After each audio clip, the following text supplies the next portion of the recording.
No, I agree with that. So I said, listen, you gotta have routines on the field. You gotta have the back. And then you gotta have an impact on the second. So he did the right thing. And he's gonna do it.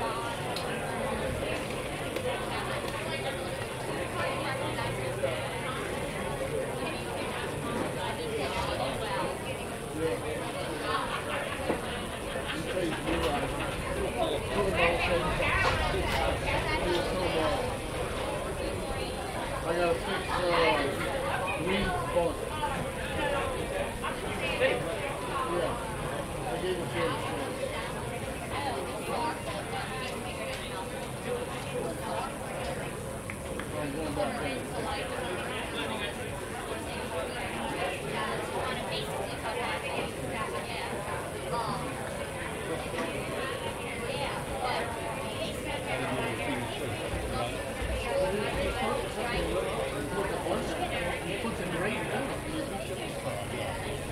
I'm going back there.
No, I was walking.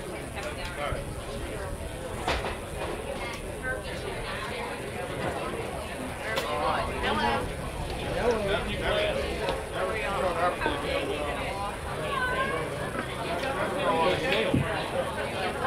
Well, I dropped the ball.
Oh, you saw his face when I said we were stop?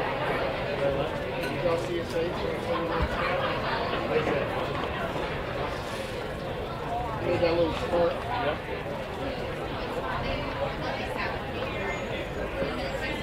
He said, oh, you gotta get going on with them.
much easier.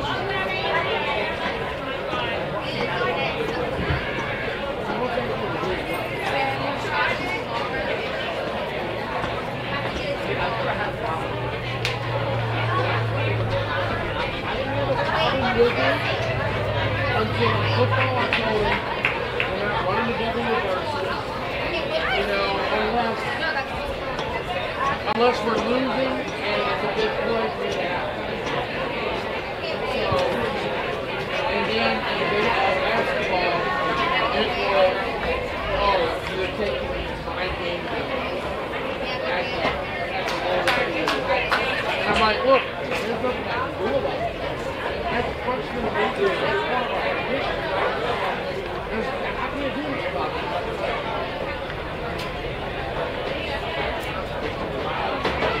And then when he ran across the sun and Trent Barnes, how he went through and if he ever met me out one day, he had an out. I like it.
Or wherever, because if somebody's struggling or needs or whatever, mostly short sighted.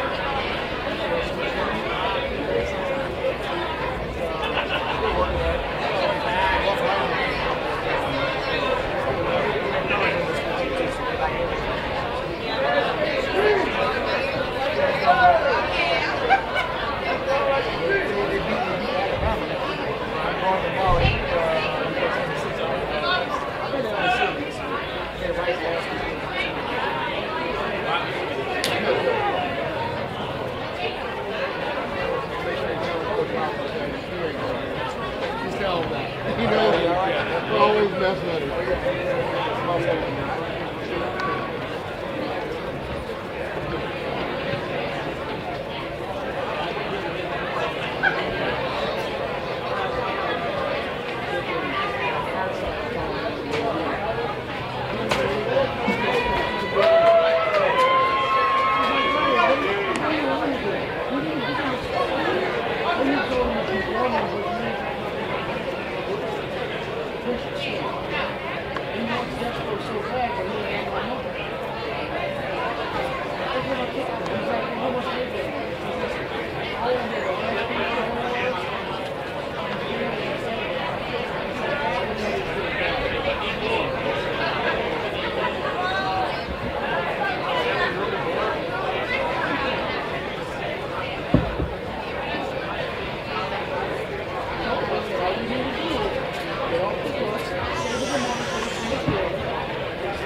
Damn, I used to love this beat. Sit here and drink it. Went straight in high school. Up on Friday. Down there to let me touch that. And the shit's team is set. I can hear the good praise. Up here so long. Think about you sitting and saying, I hate this, I hate it. If you couldn't stand living here, what would you take? Take it, leave it.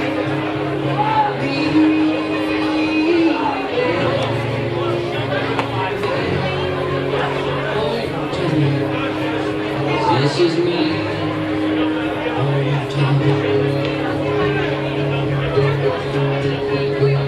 All the colors of my hair, red, the green, the whole culture. Beat me black and blue, don't you? No run every sin. My friends try to cheer me up. Get together at the pizza hut. Living out off the table. Back walls on the place. These sleepy street lights on the side.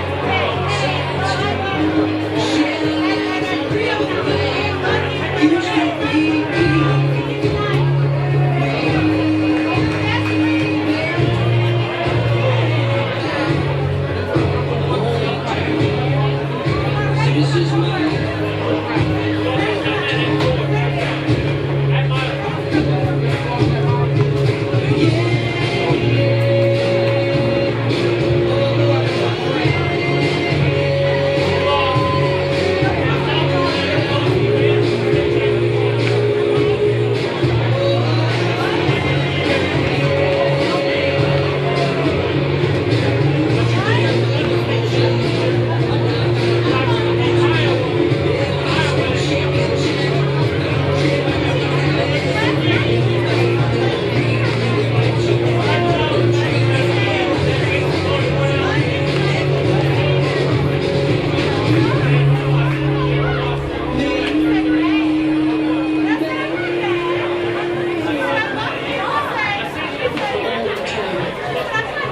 this is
Greetings from Rag Sherman Field at Crescent Stadium in New Orleans, where Crescent City Sports is proud to bring you high school baseball tonight. It's the second game of a District 9 5A series as the Brother Martin Crusaders play host to the Jesuit Blue Jays. I'm Jude Young, joined by the coach, Kenny Forsang, to break this one down for folks, but we want to let you know that district play started yesterday for these two clubs, and it was a good one over at John Ryan Stadium, where Brother Martin pulled out a 5-4 victory over the defending Division I state champions. Jesuit took a 3-0 lead in the first inning, and then Alex Lesh, the right-hander for the Crusaders, really settled in, wound up striking out 14 batters, worked out of a couple of late jams after his team put together a couple of two-run rallies in both the third and fourth innings, tacked on another run that they ended up needing. 3 runs batted in for the star shortstop and leading hitter in average for Brother Martin, Andrew Saida, and the Crusaders able to start league play off right. Jesuit trying to bounce back here this evening. Coach, looking at the Catholic League in general, looks like a type of year that's going to be very competitive every game as far as the teams matching up from top to bottom. No real clear-cut favorite, even though Jesuit is a defending state champion. Well, I agree with you. It's going to be wonderful seeing all these teams play again this year. It is going to be thrown up in the air as to who can win this or not. The Blue Jays returned their whole pitching staff, so there may be a little advantage there. But anytime the Jesuits and the Brother Martins get together, it's going to be a battle. It's going to be two well-coached teams. It's going to be teams with great talent. And the team that makes the least amount of mistakes usually wins. And you're very familiar with both head coaches at these schools that have had great success. They've served as assistants and now in the head job. And no question, we know on the Jesuit side, winning a state championship last year, huge for their head coach. Oh, absolutely. And Coach Kenny does a great job. It's when you got 3 guys who are juniors and you go win a state championship, the expectations for them their senior year becomes very, very, very expectations. People are expecting them to win. And that's true for these programs with high expectations in general. Kenny Goodlett living up to that last year. And Jeff Lupo, who's been on the staff for a long time, now a head coach after Mark Wisniewski moved up from that role to athletic director.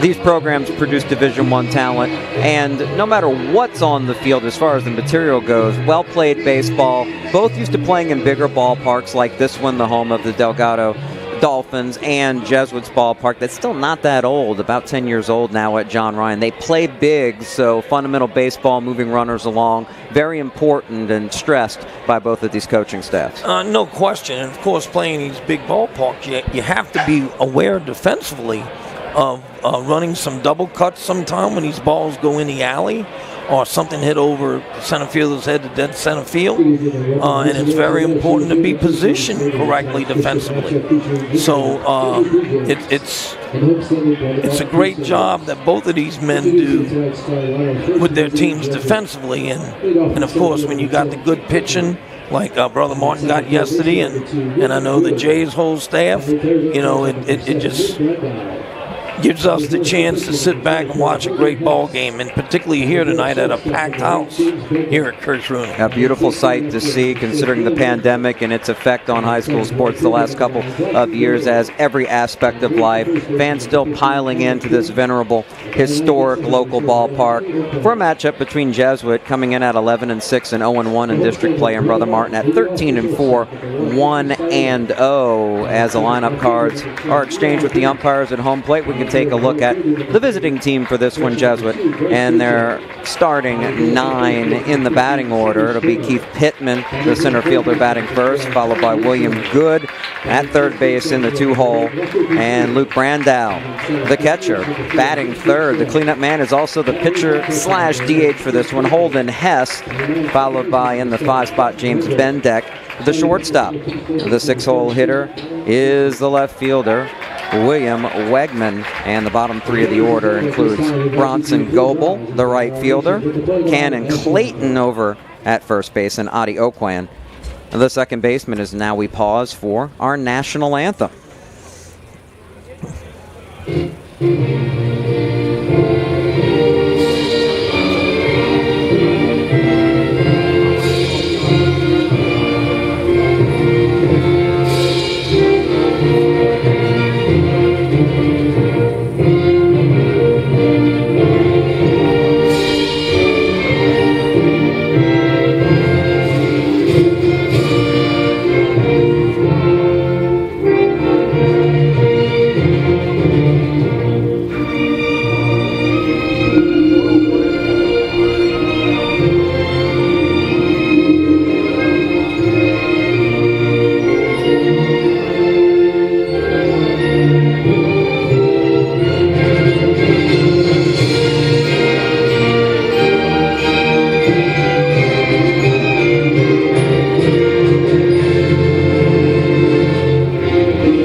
Boisterous crowd, big student sections on hand. Should be a good one at Kersh-Rooney tonight as we look at the lineup in the field for Brother Martin, starting with the left fielder Eli Booth.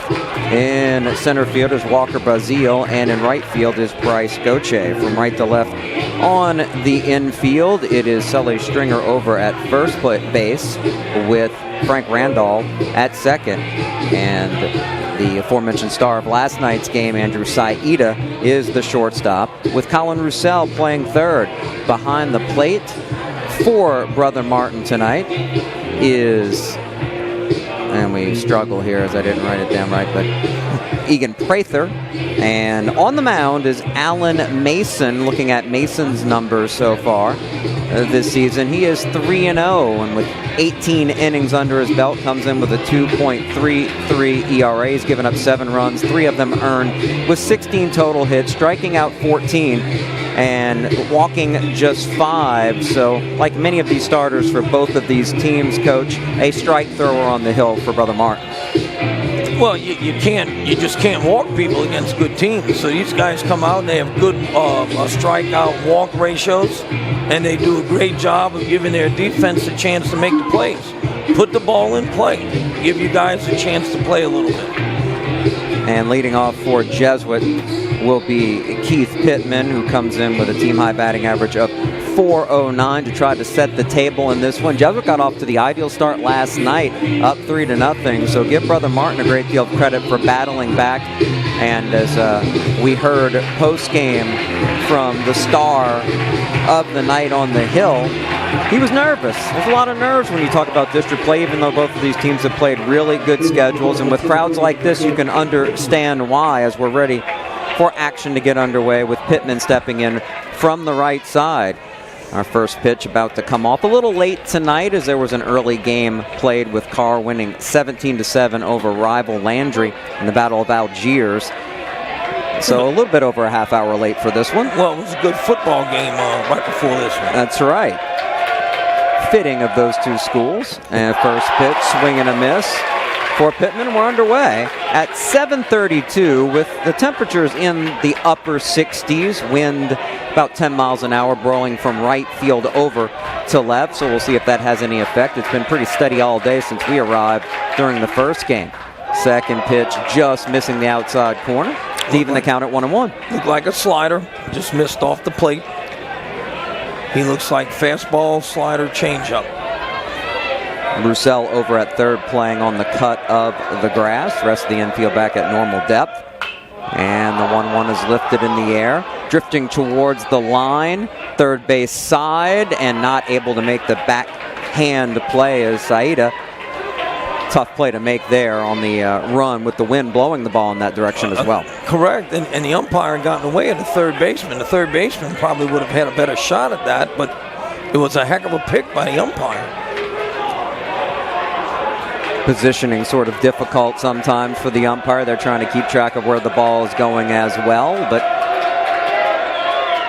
we carry on with a 1-2 pitch that's hitting to right center field and dropping for a base hit. Nice piece of hitting with 2 strikes there, Coach, to go the other way.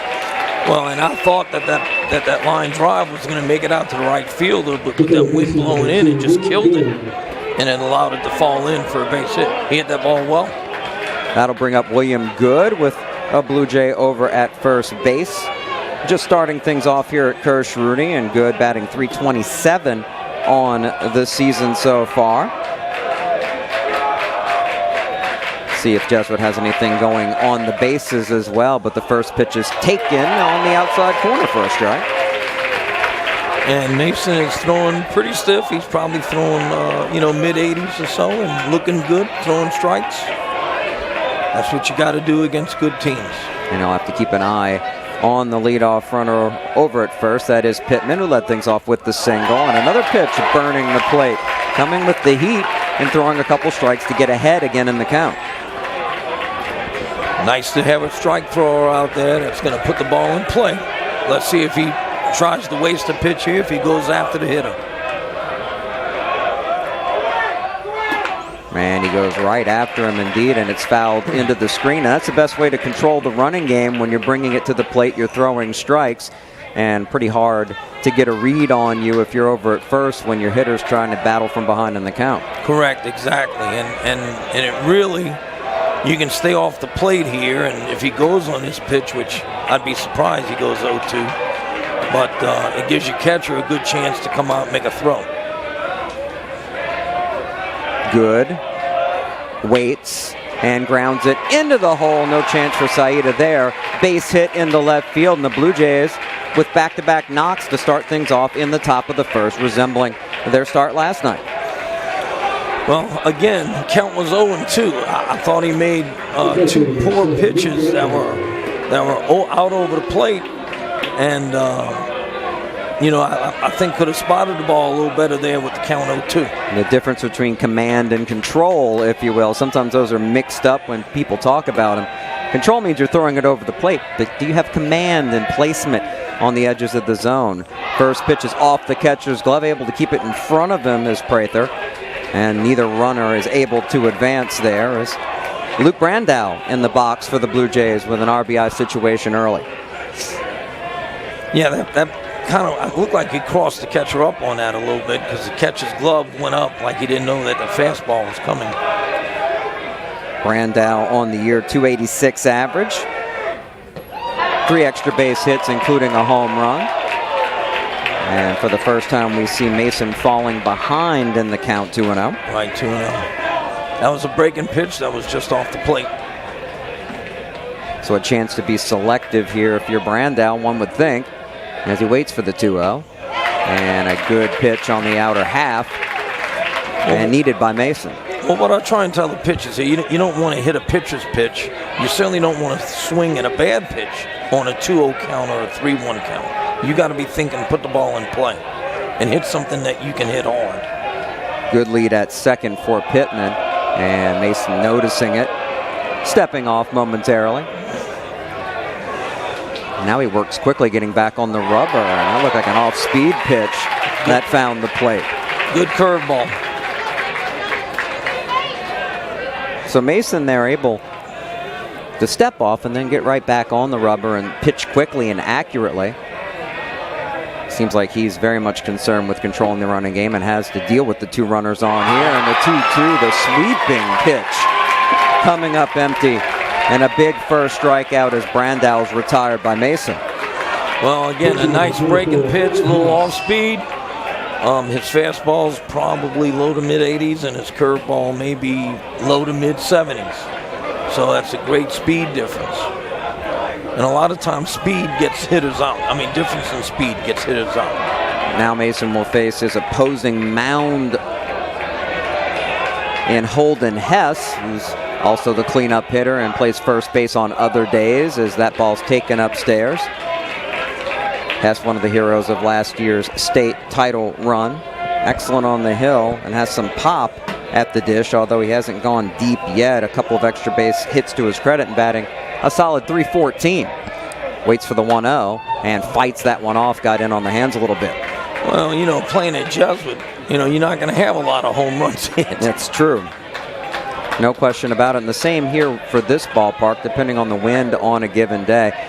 The fields obviously play very differently. Field turf versus this very well-kept grass by Joe Sherman and the folks at Delgado.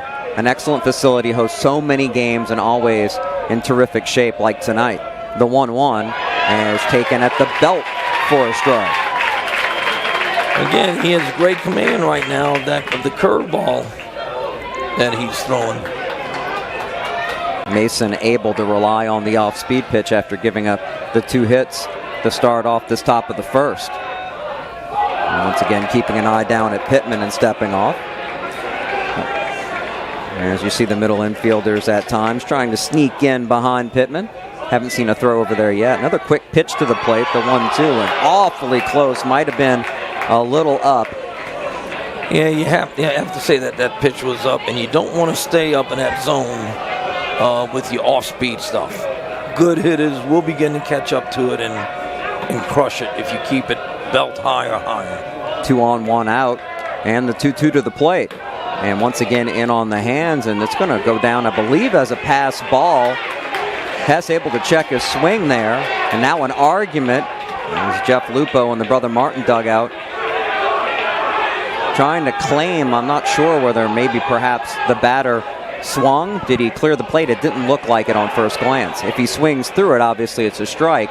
If he breaks his hands, and now the umpires will discuss matters, see if one of them has a better angle, but it doesn't look like Hess came around, and it certainly didn't hit him. No, and unfortunately, we can't go to the videotape on it. But and even if we could, the guys on the field who make the decision certainly can't. That's right. I didn't think he went, but I thought it was a foul ball. Evidently, I was wrong on that. But no, I didn't think he went. If it would have gotten any part of it, it might have been on his hands or maybe the knob of the bat, and I think we would have seen a different sort of angle than what happened. Right. But again, a tough call for the umpire to make. Instead, that leads us to a full count with the runners moving up, and that is fought off, and a dribble to first that'll score a run. Easily to the bag is Stringer as Pittman comes across for the first run of the game, and Jesuit getting on the board, aided clearly by the pitch getting away. That's right. To move the runner up. So with 2 out and a runner now down at third, Hess driving in the run with the ground out to bring up James Bendeck. He did his job. He put the ball in play, got a runner across. Bendeck batting .360 this year, 4 doubles to his credit. First pitch missing the zone for Mason. If you're Brother Martin and Mason, if you can get out of this with the 1 run allowed, certainly better position than you were in last night. The 1-0, and trying to bring that one back to the outside corners. Pray they're not able to do so. And the breaking pitch again is just off the plate. He's trying to get them to chase something and hit a weak ground ball or a lazy fly ball off of that pitch off the plate. And the infield playing back with this grass that pays a bit slow. That could come into play, but another ball misses up. 3-0 count for Bendeck with Will Wegman on deck for the Blue Jays.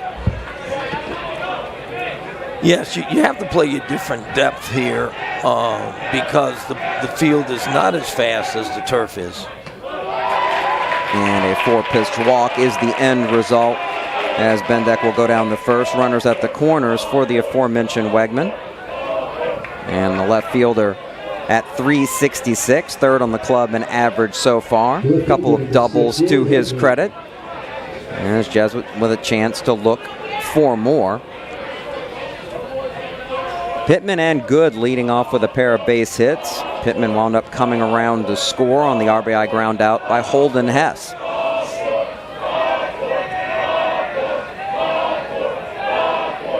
Mason has his first pitch delivered and flown into right field. Easy play for Gauthier to camp under and make the catch to retire the side. So Jesuit will have to settle for the run on 2 hits with 2 left in the top of the first. So the Jays up 1-0 with Brother Martin coming into bat as the home team here at Kirsch Rooney.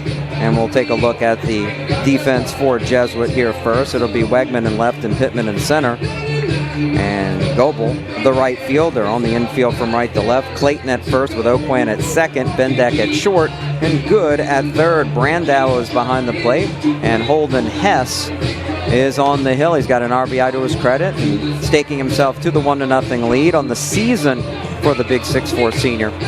22 innings pitched, and he's posted a 3-1 record with a 2.86 ERA, giving up 20 hits so far with 25 strikeouts and just 7 walks. And Coach Hess, big game experience out the wazoo at this point in his career. Right. This is as steady as you're going to get. He's going to come out. He's going to throw mid to upper 80s. With a good cutter and a good changeup. He is a big kid, so he can be a little intimidating out there on that hill. And just comes out and throws strikes. You know, he also has a good hit-walk ratio, and going to put the ball in play and rely on his defense. And we look at the lineup that he will face tonight. It will be Andrew Saeta leading off, the shortstop, followed by Eli Booth in left field, and Bryce Gauthier batting third for the Crusaders, followed by the cleanup man Sully Stringer, Colin Roussel batting fifth, and Walker Bazile, the center fielder, in the 6th hole. Bottom 3 of the order is the DH Reese Roussel, Egan Prather, the catcher, batting 8th, and Frank Randall, the second baseman, batting 9th. And we start with Saeta, who last night had an RBI single, or driving in 2, and then wound up having a key RBI ground out that ended up being the winning run. Takes the first pitch just a little low here from Hess. Not a lot of pop, but he flat out puts the ball in play, and the numbers speak for themselves. And leadoff hitter that's batting .407 so far this year as he takes a strike. Couple of good spots with his pitch. His first fastball missed a little low, and the second one was in a great spot, good location. And throws it over for another strike. And Saeta listed at 5'5", 140. That's a tiny strike zone to work with, and you know he's able to work it to his advantage. Chokes up on the bat a little bit here with 2 strikes, and cuts through it and misses as Hess fans the first Crusader he faces tonight. Well, went up in his zone a little bit, went after him, and threw it by him. So that's a great start for Hess. And you're right, that's a tiny strike zone to throw to. Eli Booth now stepping into the box with a .292 average so far, and takes one outside from Hess.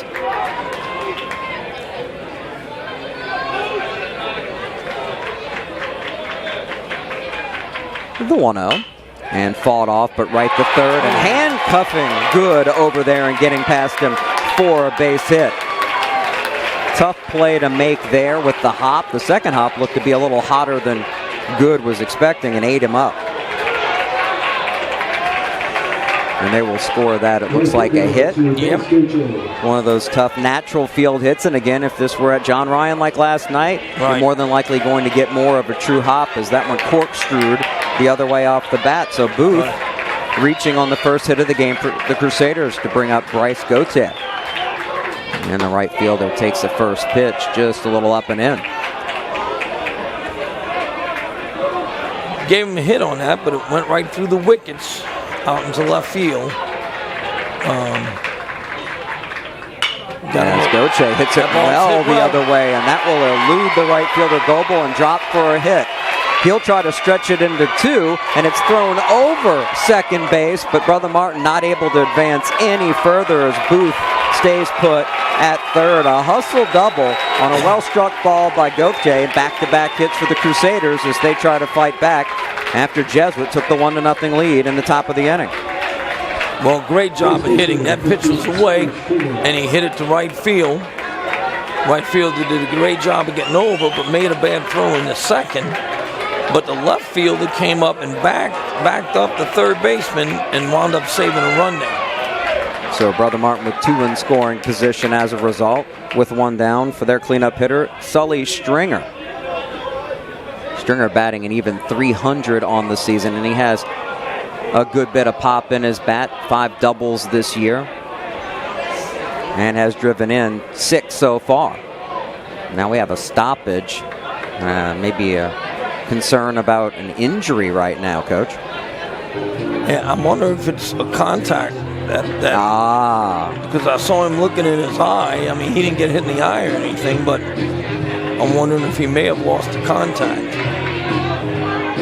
That seems to be the case, so we'll have the delay here to sort of figure that out. I'm sure he's got some backups in the dugout of some sort. Or glasses. Sure. Got started a little late tonight. We can wait a little longer for the delay here. Crescent City Sports just really getting started with our baseball coverage this year. We'll bring you plenty of games all the way into the postseason late next month and into May. I want to let you know that a week from today we'll have coverage of high school championship bowling up in Baton Rouge. We'll cover team events as well as individual boys and girls. Well, that was a quick pit stop for Will Wegman, who's able to take his place back in left field. Well, it must have been a contact, because I saw the trainer kind of feeling around his eye trying to find it. So a big opportunity for Brother Martin. Hess having a little time to think about it. We'll work from the stretch, of course. And what are they calling? They're calling a balk here. And Brother Martin has tied the ball game as Hess is called for balking in a run. Well, he didn't pause when he came into his stretch. It used to be if you changed direction, that was considered a pause. But over the last few years, that became a balk if you didn't pause. And the pause is always an interesting sort of read for the umpire. It's supposed to be a second, but nobody really pauses for that long. It's just some sort of discernible stop. Right. And according to the home plate umpire, that wasn't the case. So Brother Martin with a run in and a chance to take the lead with Gautier, who doubled, down at third. And that pitch missing outside. Went to a breaking pitch.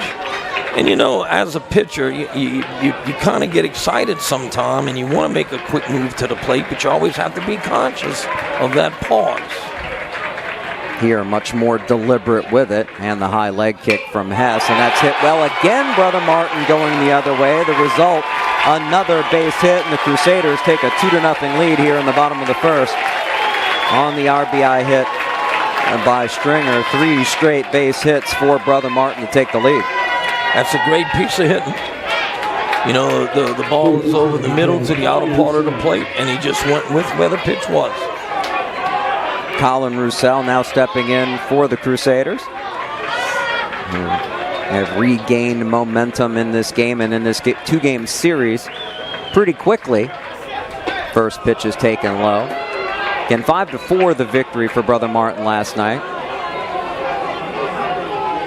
And that would be huge for them to be able to sweep the first 2 from the defending Division I champions if they can pull it off tonight. But one has to think there'll be some ebb and flow to this one, just like yesterday. Ebb and flow to this one, ebb and flow in the district as everybody starts getting involved with district. Good lead by Stringer. Not much of a threat to run, and a strike called around the belt to Roussel. And it's such a good feel in this ballpark tonight. The student section's all standing up. First rows taken up on each side, and a big crowd of parents, alums, and supporters behind each as that one's fouled straight back, just getting a piece of it. And that adds that buzz in the ballpark that can be a little difficult for the players. They know it's a big game. They can look all around. They can hear it, even when they're not looking into the stands. Everybody loves to play in front of a crowd, and you just get so excited to go play.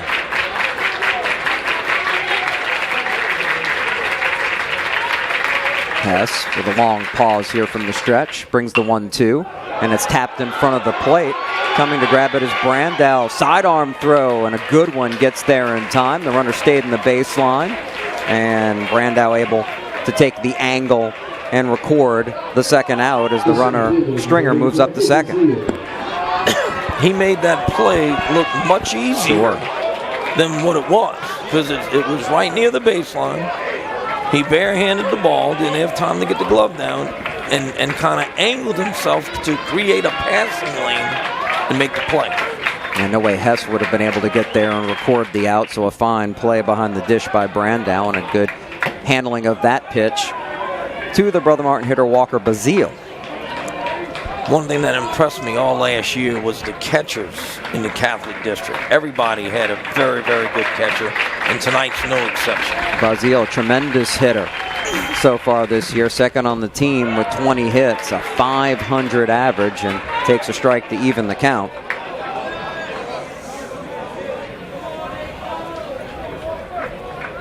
Both starting pitchers tonight having to labor a little bit with traffic on the bases in the first inning. Hess trying to get out of this, only down a run. A couple of checks at second. The 1-1 and laid right in front of the plate and foul. As again a bare hand by Brandow. Well, the hitter is certainly very happy it went foul because that was not a good bunt. He's got to get that away from the catch a little bit, and something that Brother Martin does a great job of is getting bunts down. In your opinion, as far as the local fields that these teams play on, this one, John Ryan, Mike Miley, sometimes RBI field out on the lakefront, different sort of fields as far as different turfs, but pretty good places to bunt all of them between those softer field turf, hybrid fields, and these well-kept grass fields here at Kirsch Rooney. Well, you sometimes have to deaden it a little bit more on the turf, but you know, he deadened that first pitch a little bit too much, and it rolled foul, fortunately for him. Lost art of bunting, of course, but not on this level, and certainly not in Catholic League play over the years, as that pitch just missing to make it 2-2 with the runner on second and 2 outs. Hess will bring it to the dish, and that is a good swing, fouled into the screen. And what we've really seen, Brother Martin hitters really letting the ball travel and thinking about hitting to the opposite field, and it certainly paid off here in the bottom of the first. They've done a great job in this first inning with hitting the ball the other way. Done a great job. Stringer drove in the second Brother Martin run with a hit down at second. Another 2-2, and that's lifted left field side and should get out of play, and it will towards the bullpen. Yes, anything hit the left is going to be drifting close to the line with the way this wind's blowing right now. Of course, we know the weather that came through a couple of days ago. Everybody at Crescent City Sports and with these two schools, for those who were affected by the tornado issues locally, we send our thoughts and prayers out to all of you. Hope everybody's recovering that had issues from it, and wish you all the best. As that's part of living in this region, I guess. You're right, and you know, it's bad enough we get the floods, the rains. And that is tapped towards second. Moving to his left is O'Quinn, and an easy throw to first to retire the side. But Brother Martin bouncing back with 2 runs of their own on 3 hits and taking the 2-1 lead into the second inning here at Kirsch Rooney on Crescent City Sports.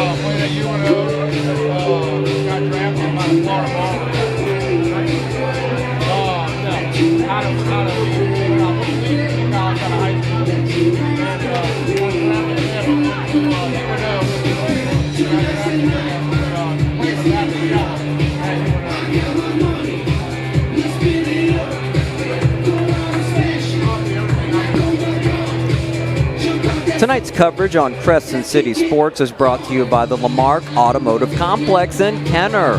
The Lamarck Collision Center repairs all makes and models. They make the repair process easy, and with their state-of-the-art equipment and certified technicians, it will be done right. Our thanks always going out to the Lamarck family for their support of our high school sports coverage all year long. We go to the second with Jesuit trailing 2-1 in the bottom third of the order, getting their chance. Bronson Goebel the Blue Jays right fielder, stepping in first against Alan Mason, now staked to a 1-run lead, and he rips a single up the middle on the first pitch he sees for the third pitch for Jesuit tonight.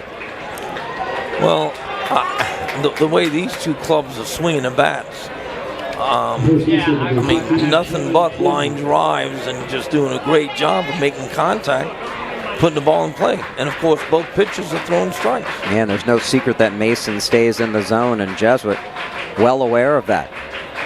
As Cannon Clayton, the first baseman, swings at the first pitch as well, and he drives it to very deep left center field. Even with the wind, it can't carry to the track in this ballpark, as Basile able to haul it in for the first out. That ball was well hit, and the wind held it up a little bit. But still a well-hit ball, and the center fielder did a great job of going back and making a play on that. In this park, from the alleys to center, really tough to get one out there to the wall. You definitely want to pull it if you can. Well-hit ball, but allowed first out as Adi Okwen steps in with one down and the runner at first, and a slow off-speed pitch finds the plate from Alan Mason. Nice breaking pitch. Breaks over the plate. Good job. Maybe an adjustment there after a couple of fastballs hit well, coming with the off-speed for the first pitch to Okwen. It's 191 on the year. The 0-1, and he corkscrews that into, sometimes it can be the Bermuda Triangle, but it held up well. The right fielder Gothe able to glove it for the second out. Right. And, you know, he started the ninth hole hitter off with a breaking pitch, and it caused me to think, you know, does Jesuit put Adi down there because he's a better fastball hitter than he is a breaking pitch? Because you usually stay in pretty much fastballs with the lower part of the order. Love to be able to have hitters that can find their way on at the bottom of the order, set the table for guys like Keith Pittman, who singled and scored for Jesuit in the first, and he's attacking the first pitch, and it's an easy play to make, although a tough second hop going to the bag. Saida by himself, unassisted for the third out. So Jesuit came out of their shoes swinging the bats, and after a leadoff hit, Mason retiring the next three in order as we go to the bottom of the second. Brother Martin leading the Blue Jays 2-1 on Crescent City Sports.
Jude Young along with Coach Kenny Forsang for Crescent City Sports High School baseball coverage tonight. We go to the bottom of the second, where it'll be Bruce Roussel leading off for the Crusaders as they lead 2-1. Roussel DHing tonight, with Alan Mason not hitting for himself. And on the year, stepping in from the left-hand box, and he's first pitch swinging and trying to drag it through the hole, and he does for a base hit. A lot of first pitch swinging tonight as Okwen gave it a good effort but couldn't get there even with the slow infield. No secret, both teams are looking for a good pitch to hit early in the counts tonight. Well, you called it early about how these guys are going to be around the plate, and both clubs are just coming up, swinging a bat, putting the ball in play. It's great to see. So one on with no out for Egan Prather, as the Brother Martin catcher batting .211 on the season, and a good throw over to first. Pretty close play, but back in there safely is Roussel, and that's a pretty good first move to see from Holden Hess. That's a great move, and almost had him. first baseman tagged him on the back of his right arm. Had he been able to get it down to his hand, it would have been an out. Showing bunt and going back into the screen with it is Prather. And when you use that move and you haven't shown it early and gone, you're looking. You feel like you've got him leaning or taking too much of a lead, so you feel like that's one you want to get the out on. And the tag's so important. Can you catch it? Can you drop it in the right spot? A lot that has to go right on those bang-bang plays. Correct. And you know, these teams scout one another. They know each other so very well. Travel ball, American Legion, you name it, they play a lot. That not as much of a snap move, but once again forcing Roussel to dive back in and wipe himself off. He had the 4th hit already tonight for Brother Martin to lead off the bottom of the 2nd.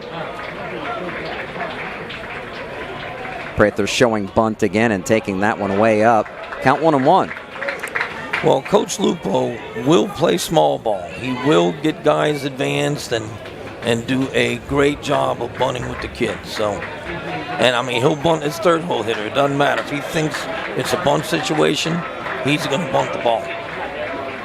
Good has been charging in from 3rd for the Blue Jays. Creeping in a little here, showing bunt again and taking out of the zone again. That one low.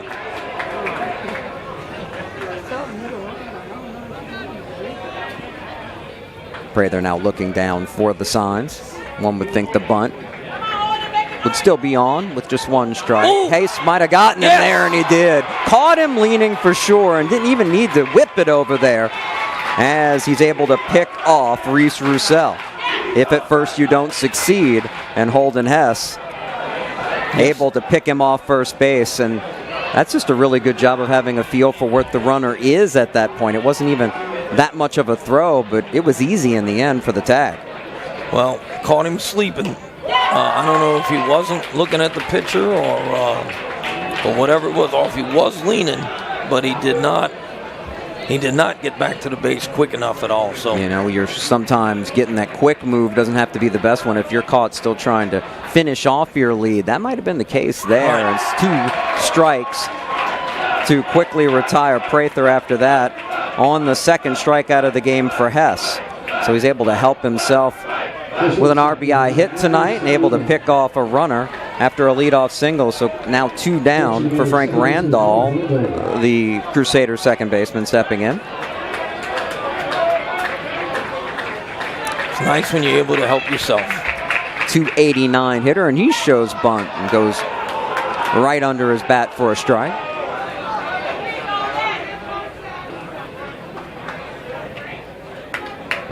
Nothing wrong with putting the pressure on, and sometimes you show bunt on the first pitch when you're not actually intending to, just to give yourself a little opportunity. Yeah. And he goes upstairs for that one, and it's a elevator shaft pop up that the wind really took that one.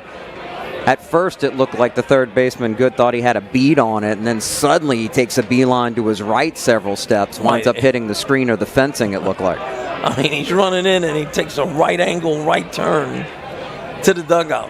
So, I mean, this wind is just going to play havoc tonight. The wind and playing under the lights can be a tough situation for infielders in particular. We certainly saw that there. But 0-2 the count favoring Hess. He will bring it to the plate and get some fishing. A second straight strikeout for Hess, who winds up facing the minimum in the bottom of the second. So a scoreless second inning for both teams. We go to the third with Brother Martin up 2-1 on Crescent City Sports.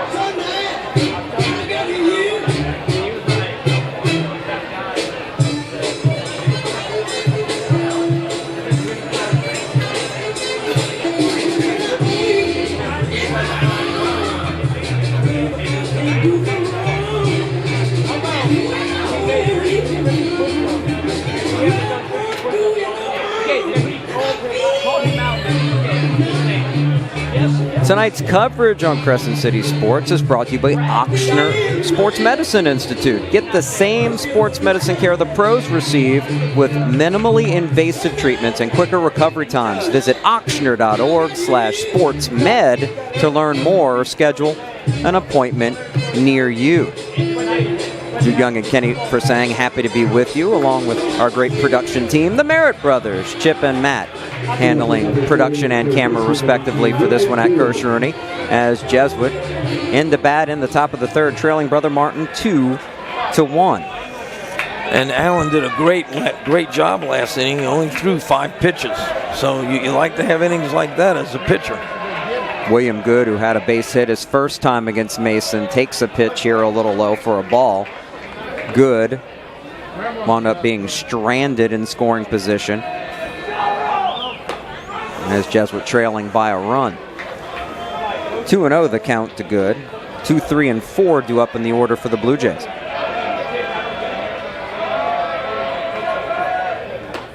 Mason missing outside again, out of the zone, and a 3-0 count. And you wonder if he's thinking, I need to be more on the edges out of the zone because Jesuit attacked so many pitches, and as a result, perhaps he's lost the zone entirely to start the inning. 4 straight balls is Good will take his base.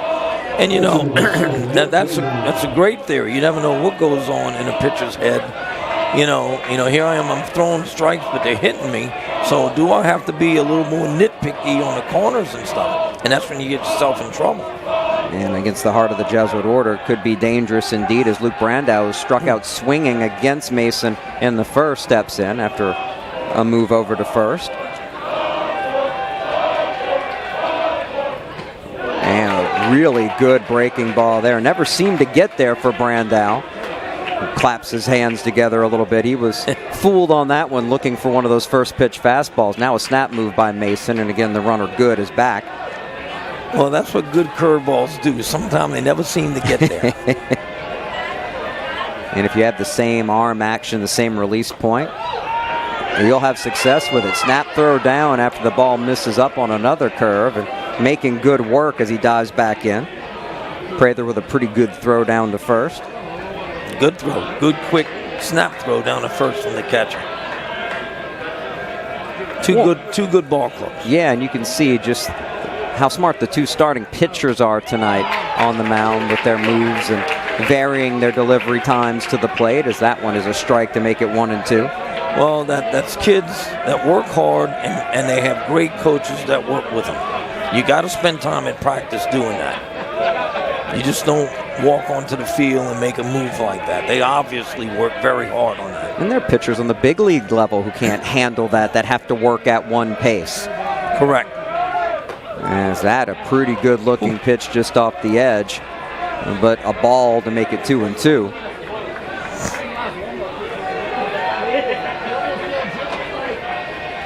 Good again, looking over the shoulder before coming to the stretch. And that is hammered foul. Well hit, but with the wind as well, that will go. That got out of here foul. Deep into the bullpen. Yeah, no doubt about it. Just a little ahead of that one, but a pretty good swing by Brandow. Now, as opposed to where his other curveballs have been, that was an eye-level curveball, and that got hit pretty good. Yeah, we saw that in the first inning, too, his breaking ball a little bit up, and you mentioned it. Right. Good hitters are going to hammer that. Just a little ahead of it, though, Brandow that time. Went with the number 1, but it's up and away. A full count to Brandow with the dangerous Holden Hess on deck for the Blue Jays. This is a good at-bat for Brandow. He's made him throw 6 pitches to him. We'll see if the runner will be on the move with no outs in the full count here. Good will take off, and that'll be hammered into the screen, third base side, and we'll do it all over again. He's thrown more pitches to this one batter than he did all last inning. Right now, this is a 7-pitch at bat.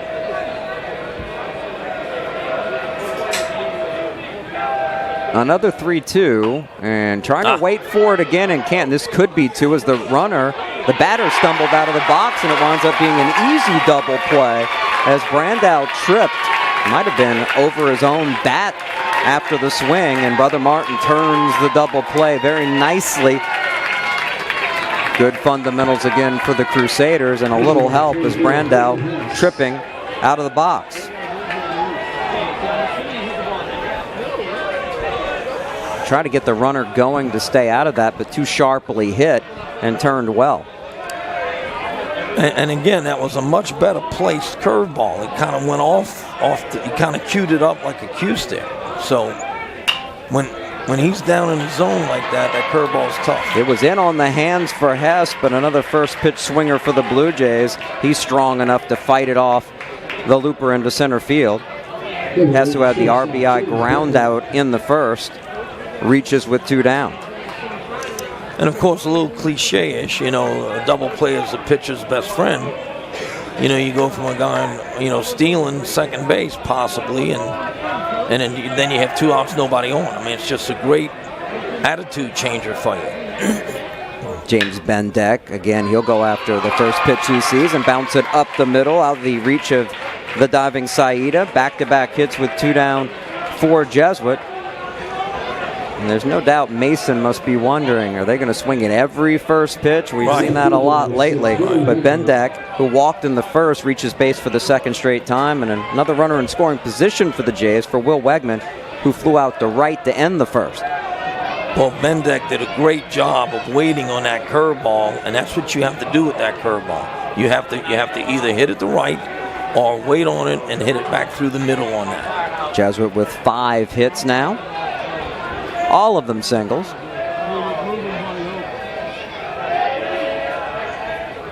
Hess down at first, and he'll walk to third as that fastball gets a piece of the arm of Wegman, who throws the bat away quickly and takes his base. So bases loaded now for Jesuit, when it looked like Mason, after the double play, might cruise out of the inning. That'll bring up Bronson Goebel, who had to hit the lead off the top of the second. Jesuit with a chance here to strike back after falling behind 2-1 through 1. Well, Alan Mason did a great job last inning when Brother Martin took the lead 2-1, getting on the field and getting off to get him back to swing. And a good reach there of it by the catcher, Prather. Now the breaking pitch is going to his breaking pitch much more this inning. Hess at third, Bendeck at second, and Wegman at first for Jesuit. The 1-0 is a strike. And of course, I say, he's going to the breaking pitch much more. In today's game, most of the time, the coaches are calling the pitches. Right. And they have a feel for their pitchers and what they're most comfortable with. They're more reliable pitches, right. And particularly with the bases loaded, nowhere to put the hitter here in Goebel, so he wants to make sure Mason's in the zone. The 1-1, and just missing inside. Pretty good pitch around the belt. And just missing the hitter. It was, again, another hanging curveball. And that the hitter's sitting there, and that elbow almost got hit. Up in the box and close up on the plate is Goebel. 2-1, and that missing away again. And a dangerous situation for Mason. A hitter's count at 3-1 for Bronson Goebel. Well, what Goebel's looking to do here, it counts 3-1. He's looking for one pitch in one spot that he can hit hard. If it's not there, you don't swing. It's very simple. And what will Mason go with, knowing he needs to throw a strike here as he brings the 3-1. He goes with the heat, and it sure did look like Goebel spun at 1 out of the zone. Right, that was above his hands. That was eye level. Definitely should have laid off of that one. Wanted a fastball and got it, but swung under it. Now the 3-2 with the runners going, and that will be ball 4, and Jesuit ties the game on a bases-loaded walk by Bronson Goebel. This is a 2-out rally. They started all this with 2 outs. Second walk of the inning and third of the game for Mason. And if not for the double play, it could be even more for the Jays. They'll settle for being tied at 2-2, still with the bases loaded, as Cannon Clayton waggles the bat in the box looking for an opportunity against Mason. And takes another one low and away. Mason's missing the outside corner low and away as he's trying to stay away from these Jesuit hitters. But now Clayton, who flew out to center, hit one deep out there, as a matter of fact. And he was looking to launch another one and came up empty on the golf swing that time. Well, Allen's just feeding him curveballs.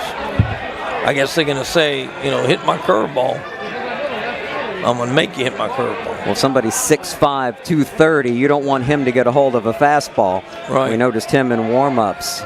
He stands out and showing patience there, not chasing. That probably 33-inch bat in his hands looks like it's a toothpick. Looks like a club to Alan Mason, who's trying to get out of this jam in a 2-2 game with a run in for the Blue Jays. He's working from the stretch still with the bases loaded and not able to get that breaking ball over. 3-1. All right. Now let's see what's going to happen. Do you go break and pitch here again, or you challenge him with a fastball? Hard to go after him up, as tall as he stands in the box, like we saw earlier with the fastball, but he does. He got it up there enough and in on the hands. Right. Pretty good cut, but a full count now. And once again, one would think with the runners on the move, something in the gaps could score 3 here for Jeff. Mason will bring it. Mason will miss and walk in another run as the Blue Jays score their second of the inning and take a 3-2 lead.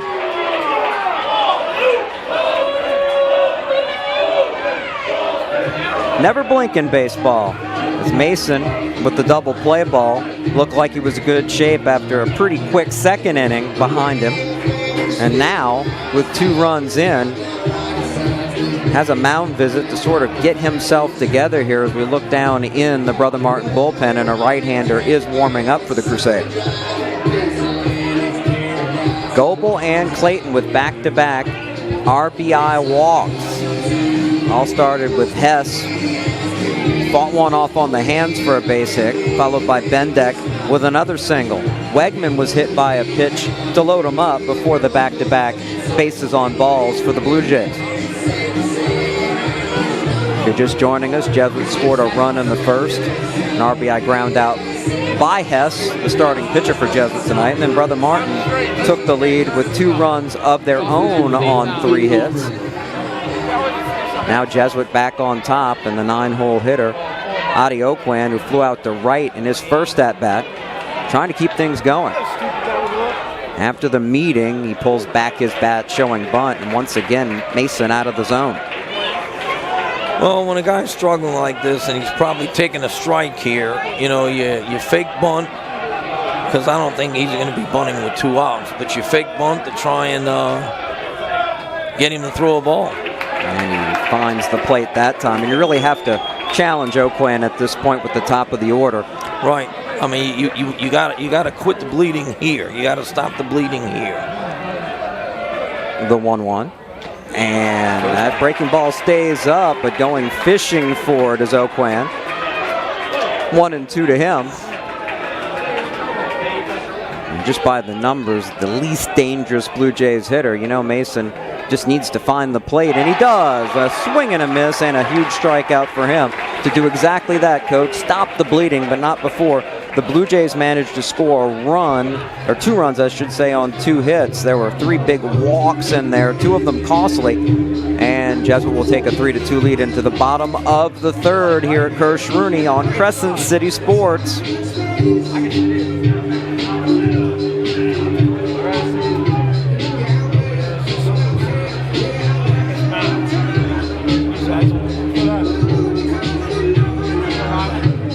Testing.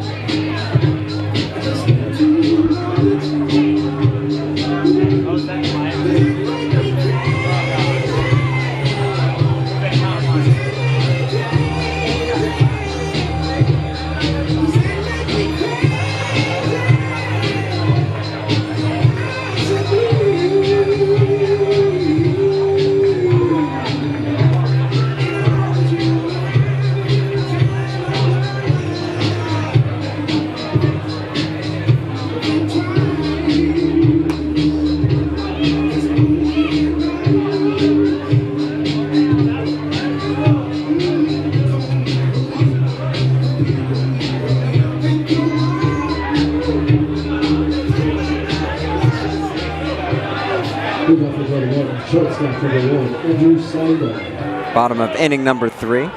As Brother Martin now trailing by a run, has the top of the order up.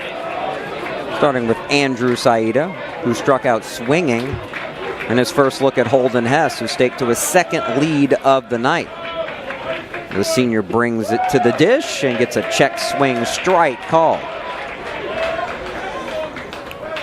Check swings are tough. You know, I tell my hitters all the time, you make up your mind to go after a pitch, just go after it. Gotta commit. And he commits there, and we've seen this opposite field approach work out, and the leading Brother Martin hitter starts things off with a single to right.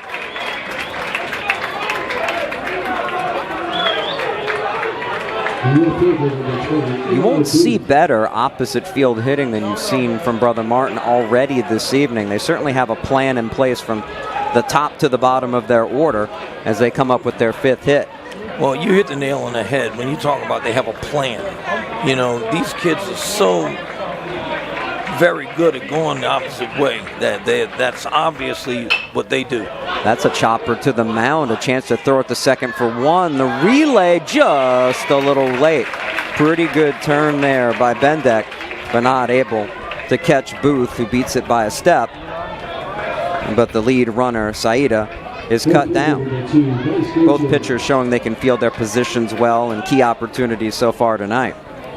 Well, again, it's always great to help yourself. You can kick yourself when you hurt yourself. When you make an error, when you go to make a pickoff move and you throw it in the right field. I mean, so, you know, when you can help yourself and you do it, it's a great deal for you. So Booth now at first, who had a hit and scored a run back in the first, retired on the fielder's choice, and Bryce Gauthier, who had a double and wound up scoring the second Brother Martin run, getting another chance here. Has the hole to work with on the right side, and we certainly point that out for the right-handed hitter here. Waiting for the 1-0 pitch from Holden Hess, and couldn't hold up his swing. That one out of the zone. Well, what the second baseman and shortstop are doing, they're playing at a double play depth. They cheat to the base by about 3 or 4 steps, and they play about 2 or 3 steps deeper. Gives them a chance to get a good angle to second base to turn to. And I guess they're still called the Conlon Crazies as the Brother Martin student section, clapping and hoping for more than that, which is a lazy fly ball to center, and a tough play in the end going down to one knee. Pittman battled it a bit, but able to glove it for the out. Right. Little tougher than it looked like it was going to be, and once again you have to comment on the win this evening, but handled for out number 2. He surrounded that. That's what you got to do sometime on those fly balls on a windy night. You corral it, you get under it, you absorb it. And he was able to do that as the cleanup man Stringer, who had an RBI hit in the first, takes a ball.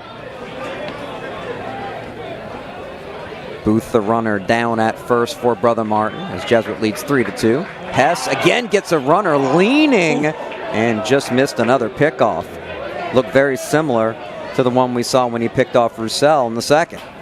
Well, like I said, these guys know one another. They know what pitch they're going to steal on. They know, I mean, it's just amazing the scouting that goes on nowadays, and they do a great job of it. Runner going here, and the throw down will be high and off the bag, and stealing the base successfully is Eli Booth.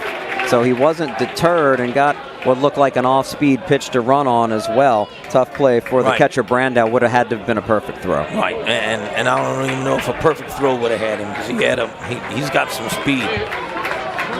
So Brother Martin, as usual, playing fundamentally sound, and with the 2 outs, trying to get a runner in scoring position. Booth able to do so for Stringer.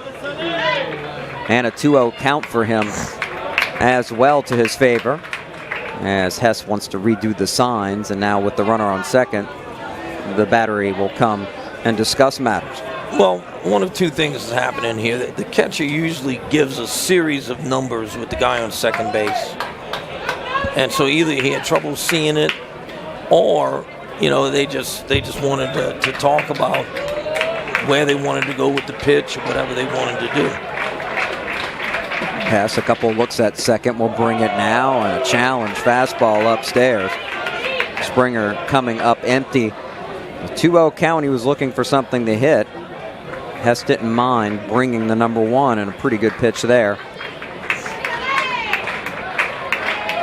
He's got plenty of life on his four-seam fastballs we've seen a few times tonight. The 2-1 and another swing and a miss by Sully Stringer. Well, he threw that pitch, I can tell you that much. I think that might have been his hardest pitch of the night so far. So with the runner at second, 2-2 count with 2 down, bottom of the third. Hess to the plate, and he threw that one a little bit too hard and out of the zone. He's definitely going with the fastball here in this situation. Yeah. So you know the scouting report on the hitter's got to be, we can throw the fastball and get in on him. Maybe trying to do so up against Stringer, who does go after him, but that one missing low and in the dirt. A nice stop of it by Brandow, but ball 4. So 2 on for Brother Martin here as Colin Roussel strives to the plate. He was retired on a nice play by the catcher Brandow in front of the plate on a throw down the first, back in the first. The left-handed hitter. Base hit could give us another tie here. And he will chop that one to second. Second hop, a convenient one. The throw over by Oquan is pure, and the side's retired. So Brother Martin will strand a couple of runners after a hit and a walk, and Jesuit will take a 3-2 lead over the Crusaders into the 4th inning as we take the break on Crescent City Sports.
Through 3, Jesuit with a 3-2 lead. Both teams with 5 hits. No errors committed in a cleanly played game so far tonight.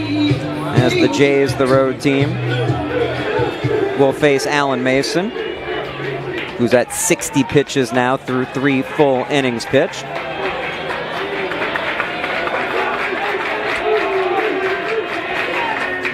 And his first pitch low and in, as Keith Pittman will see Mason for the 3rd time. Singleton scored back in the first and grounded out to short unassisted in the 2nd inning. And a nice cut as he fouls it straight back. Pittman, as mentioned, the most dangerous Blue Jays hitter, trying to set the table. Came in at 409 on the season. Only 9 strikeouts and 47 plate appearances. Now make it 49.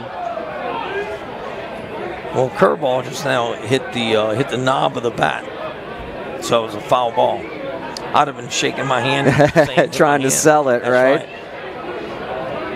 Of course, a guy like Pittman's probably thinking, I want to hit my way on. You know how that goes. Right, exactly. I tried to get my way on any way I could back in the day. Of course, my batting average never sniffed Pittman's as he takes the ball to make it 2-2. Jude, get a little closer to the plate. just turn on. It won't hurt, right? I promise. It hurt. I was lied to. The 2-2 foul back. That was a fun at bat. Beautiful night for baseball here on the campus of Delgado. Can we thank Joe Sherman, Tyler Sherman and company. I think they're the first family of New Orleans baseball. It's not a stretch question. to say that. No question. And they take care of us and everyone who uses this great ballpark. It's time called by Pittman. Got it just in time to step out. You've played and coached so many games here, you probably lost count. Oh, my God. Waited for that curveball and still out in front of it, tapped it foul left side. And I even go back to where I remember the old ballparks like Skelly Park and Perry Rome Park out in Gentilly. And I mean, just great old parks to play in. With character, not cookie cutter stuff. This one's certainly Correct. not a cookie cutter place. Is low and away that pitch, runs the count full. Jesuit falling last night by a run in the district opener for both teams. The Blue Jays desperately do not want to fall to 0-2 in the league. That one fouled out of play once more by Pittman. Both kids on the mound are doing a great job. You know, I know Allen struggled last inning with his walks. But, you know, put the ball in play. And it's a good start for him here. Big strikeout for him, his third of the game, and a tough hitter to do it against in Pittman. Went right after him, and Pittman coming up empty. One down for William Good, who's been on base both times tonight with a hit in the first and drew a walk in the third inning. You know, Pittman did a great job. I know he struck out, but he made him throw him 8 pitches. Right. I mean, that's a great at-bat for that young man. And the third time through the order for Mason. They've seen him a bit with the pitch count, but he's coming right after Good, 2 straight strikes. I don't think Mason's going to change his game plan. He clearly wants to work in the zone and make you work your way on. Jesuit has done that and gotten some good swings. Just one extra base hit between these two teams so far, though. That was by Bryce Gauthier of Brother Martin in the first inning. That is chopped to the left of the shortstop. Saida fields it well and throws it on target. Quickly 2 down for the Blue Jays in the top of the 4th. You know, you talk about one extra base hit, but there's been numerous hard hit base hits. Both of these teams with some sharp line drives tonight. As Luke Brandow, 0 for 2, hit into a double play his last time to the plate, struck out swinging in the first, and that breaking ball took forever to get there, but found the inside corner, front door style. I don't know if that breaking ball would have registered on a radar gun, but it was a good pitch. Borderline eephus, but got the job done. And throws another one, and that one maybe just a little up. And he's able to vary the speed on that. He's got a sharper one that breaks away. Correct. I don't know if he's throwing that as a cutter or as a slider, but he dropped down and threw a fastball in that one. And an easy play at second for Randall to throw on, and a big 1-2-3 inning for Allen Mason. He certainly needed that as we go to the bottom of the 4th. Jesuit 3, Brother Martin 2 on Crescent City Sports.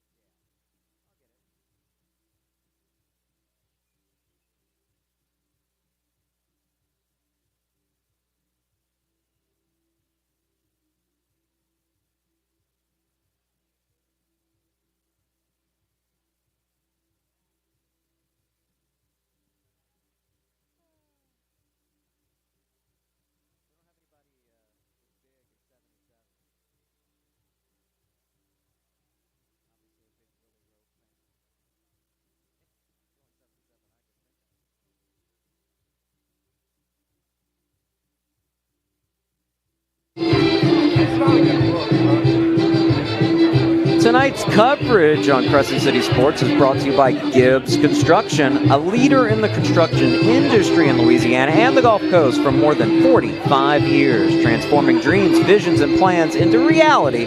Gibbs Construction. So Brother Martin trailing by a run once again. As they will face Holden Hess, who has 41 pitches through 3 innings so far, and in a pretty good position after weathering the storm in the first inning from Brother Martin, where they scored their 2 runs. He'll face Colin Roussel, Walker Bazile, and Reese Roussel.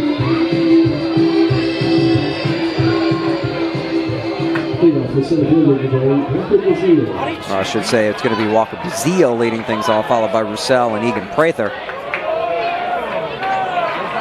6, 7, and 8 in the order for the Crusaders. Showing bunt and offering at it, popped it up, but foul, and that's the one thing you don't want to do.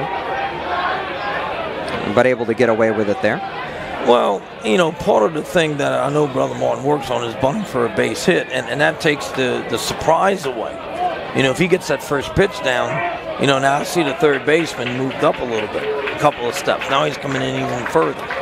Goods really played mostly in on the edge of the grass in this game at third base.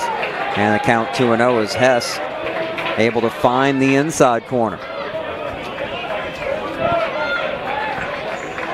And the pitcher can't let that bother them. They still have to execute their pitches, not worry about a bunter trying to look for the right pitch to lay down.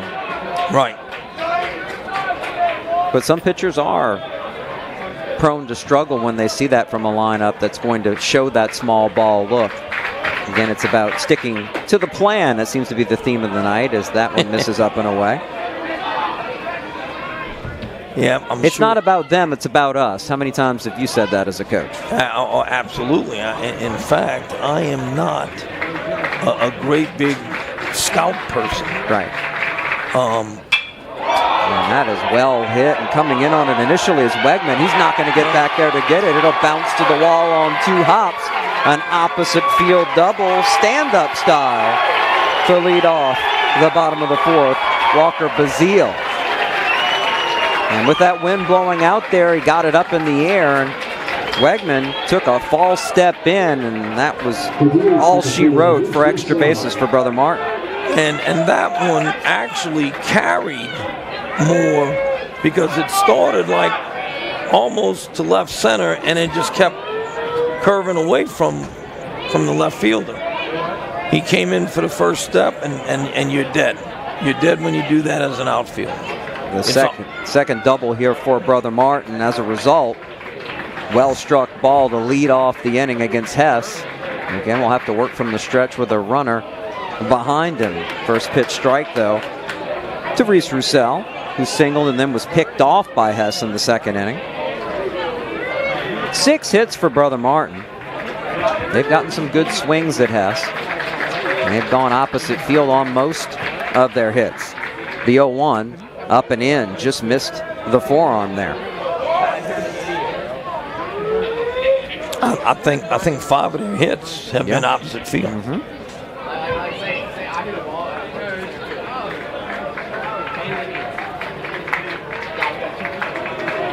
Long time looking in for Hess. And checking 3 different times the second before bringing it, and fouled into the screen third base side. Well, and that's a good job by Hess, because what you want to do, you want to vary your looks to the runner on the base.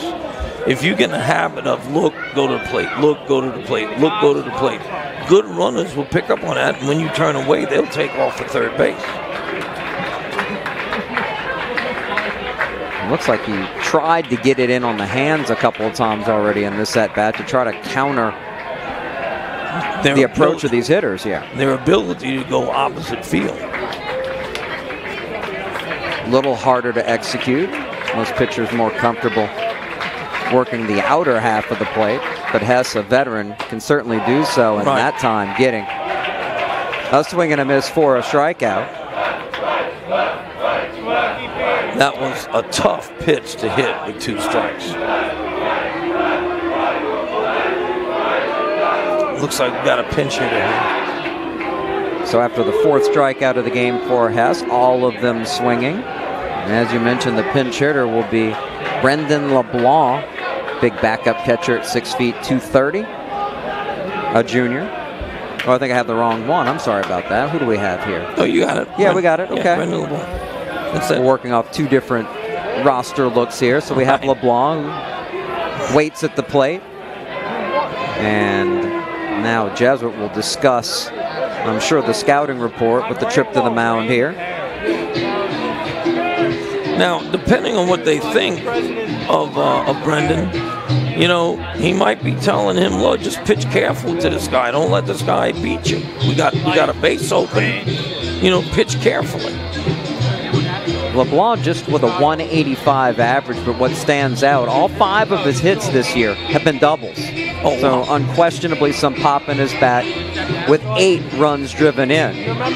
So he's a dangerous bat to bring off the bench, and Jesuit well aware of that as they discuss the situation, leading 3-2 with the runner at second base on the leadoff double by Walker Bazile. Strikeout a moment ago against Reese Roussel. And one catcher for the other for the Crusaders with the substitution here. Yeah, that's when he was just like, I'm done. Chess match time at this point in the game for Brother Martin. Looking for a big hit off the bench from their backup catcher tonight. First pitch he sees from Hess is a strike on the outside corner.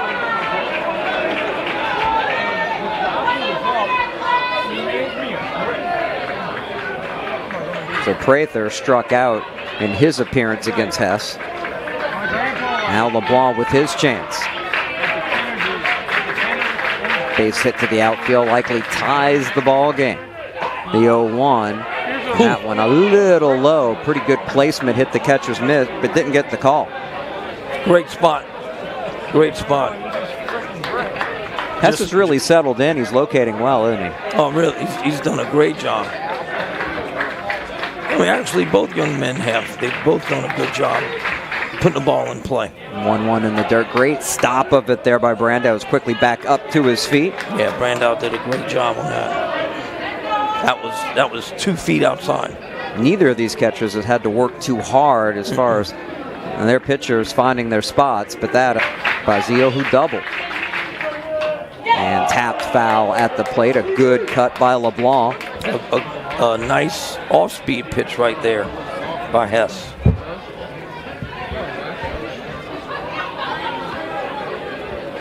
Jesuit scored the first run of the night in the top of the first. Brother Martin in the bottom of the inning came up with 2. Jesuit retaking the lead in the top of the third with a 2 spot. But Brother Martin threatening here in the bottom of the 4th. LeBlanc waits for the 2-2 and able to tap it into the ground off the plate and waiting for it and then fumbling it, not able to glove and throw as the shortstop Bendeck. Probably with the slow runner he would have had time, but on that hop came right up to him about chin level and wasn't able to glove it. Well, and that's a tough call. You can't get upset with a kid on that. You know, that ball took a high hop off of the dirt in front of home plate. And if he had come and charged it, he'd have had to make a play on a short hop. I think he stayed back on it because he had the slower run going down first. And it wound up bouncing to his eyes. And if he gloves it cleanly, he probably can get enough on the throw. Doesn't work out in the first error of the night. Right.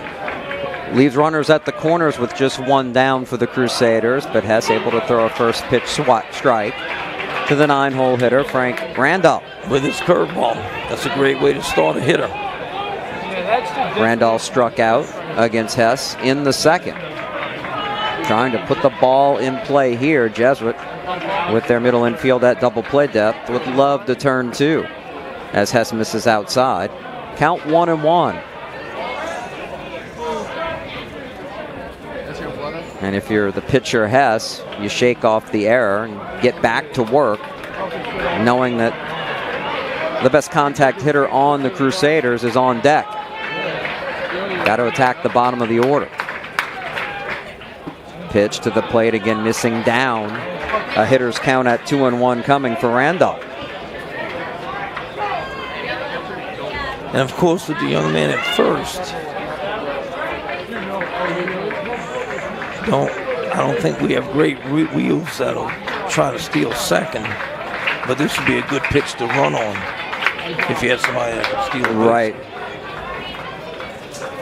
Makes it a little bit more risky to put the hit and run on as well with Hess's ability to miss bats. But a favorable count, 2-1. No runners stay put. Trying to go right. Yeah, he chopped at the ball and fouled it into the screen. And that big hole to work with, when they've seen it, Brother Martin have certainly tried to take advantage of it.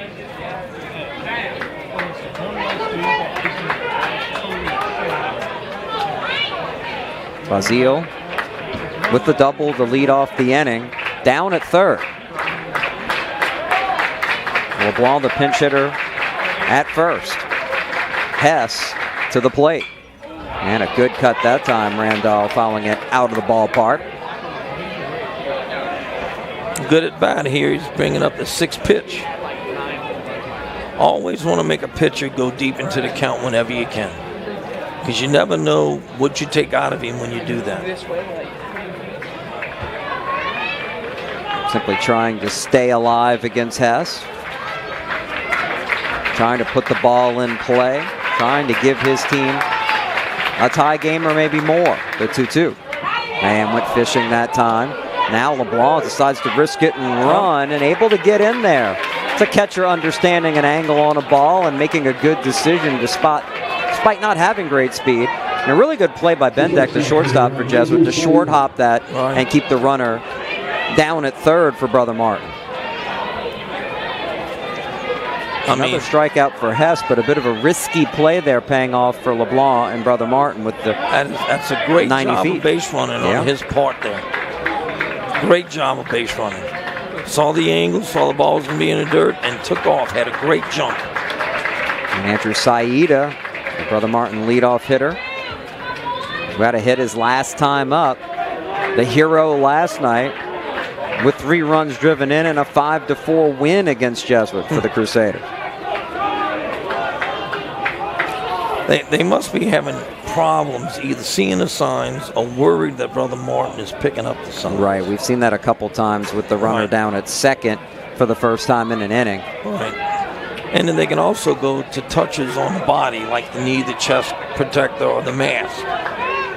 You know, if he's having trouble seeing it. You say teams knowing each other well and well scouting each other. Certainly the signs come into play as well. That one is hit on a couple hops in for a nice play. The play, though, thrown away by Good. And Brother Martin is going to take the lead on the second inning, error of the inning. And a costly one indeed, as the Crusaders have a 4-3 edge. Good, and on the grass again.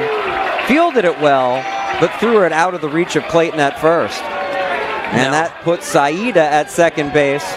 And Brother Martin now up by 1. We said it was a cleanly played game. Mistakes will cost you, and they certainly have for the Blue Jays here in the bottom of the 4th. Yeah, but more importantly, how big now was that steal? Sure. That's the go-ahead run. Scoring easily on the throwing error, and now a strike is called to Eli Booth. Has the opportunity to play add-on as he singled and scored back in the first, reached on a fielder's choice and stole second base in the third. And pitch just missing, count 1-1. And you know, that's something that Jesuit usually doesn't do. They usually make the other team make mistakes, and tonight a couple of mistakes have cost them. And Hess trying to work his way through it. His pitch count was pretty good through the first 3 innings. Certainly having to work here.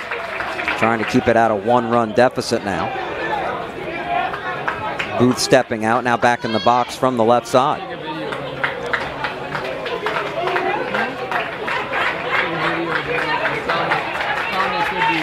Three runs on 5 hits for Jesuit with the 2 errors. 4 runs on 6 hits for Brother Martin with 2 runs in this half inning. Strike called, 1-2 count to Eli Booth with Bryce Gauthier on deck. And neither one of them earned. Both unearned.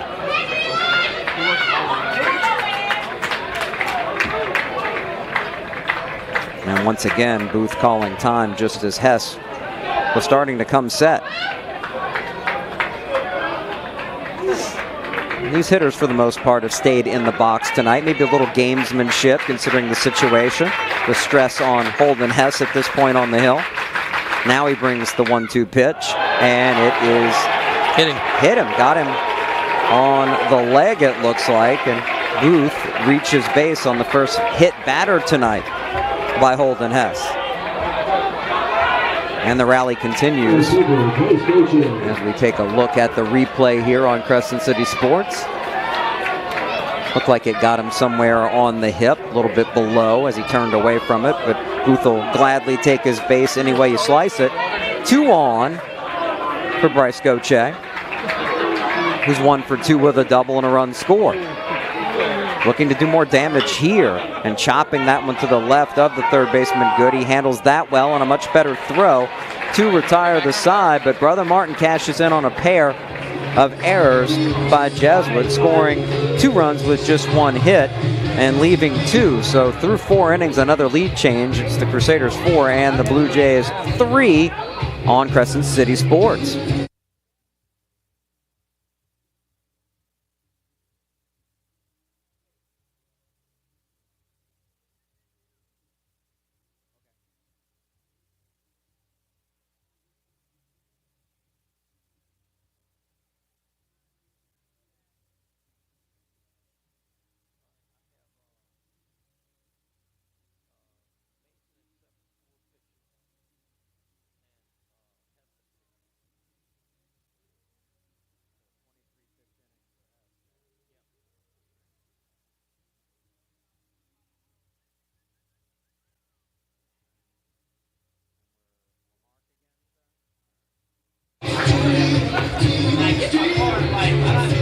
Tonight's coverage on Crescent City Sports is brought to you by the Lamarck Automotive Complex in Kenner. Lamarck Ford, the #1 Ford dealer in the Metro New Orleans market. Must be a reason. And we know the reason why. Brother Martin and their starting right-hander on the hill now hold a lead again. Talking about Alan Mason. A couple of unearned runs coming in, and the Crusaders with a 1-run advantage after winning by a run last night. Just getting into district play this week in 9-5A, the Catholic League. And you talk about, you've said it many times about teams scouting each other well. I've seen a couple of shirts, sweaters from other Catholic League schools as they're checking out this game. I'm sure coaches from different staffs. I won't say who, but that's just part of it, right? Absolutely, they're here watching. I mean, I'll go watch games, but I'm just not going to bring a scouting report. Right. 4, 5, and 6 up for Jesuit as Holden Hess will try to help himself again. Now down a run once more. RBI ground out and a base hit with another run scored for Hess tonight after a 23-pitch inning. And he cuts through that one. If you're Brother Martin, you just went ahead 2 runs. You know, you want to come on out now. Allen wants to come on out now, and let's get off the field real quick. Let's go swing the bats again. Mason about to throw a 78th pitch, and once again coming up empty as Hess. A couple of mean swings and nothing doing after having a 2-0 count in his favor. And no surprise, Mason confident after regaining the lead, challenging even maybe the most dangerous Jesuit hitter, who pops it up on the infield, drifting towards the bag and under at the second baseman Randall, able to handle the lights in the wind to squeeze it for the first out. That's a good job right there. Jumping ahead and then making the pop-up. And, of course, for the second baseman to handle that tonight with this wind blowing. James Bendeck walked in the first. Singleton scored in the third and fouls one off. Now if you're Mason, how deep into this 7-inning schedule game can you go? We saw the Brother Martin bullpen up earlier. A little activity going on down there, but nobody throwing hard at the moment. Well, I mean, it just depends on his number of pitches. He had a good inning last inning. But he struggled the inning before that. bringing the 1-1, and that sliced the other way and trying to chase it down. Gauthier able to do so. And just like that, 2 up, 2 down in the top of the 5th. Bringing up William Wegman for Jesuit, who reached last time on a hit by a pitch in the 3rd inning. Nothing would be bigger at this point in the game for Brother Martin if they could get a 1-2-3 inning for Mason after retaking the lead. The momentum's certainly back on their side. And that one is hit to the right of the second baseman. Down on 1D, a play, a throw, Randall on target. And just what the doctor ordered for the guys in gold. 1-2-3 down go the Blue Jays. And as we go to the bottom of the 5th, Brother Martin holding a 4-3 lead at Kirsch-Rooney on Crescent City Sports.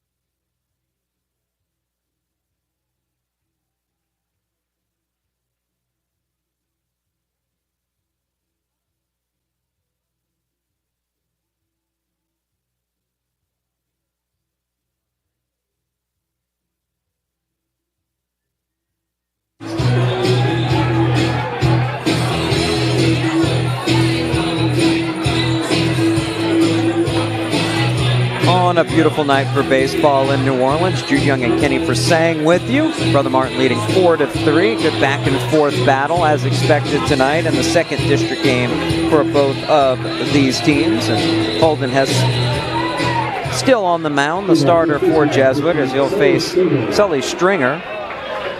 Brother Martin retaking the lead in the last half inning at the plate for them with 2 unearned runs. But Hess has pitched well tonight.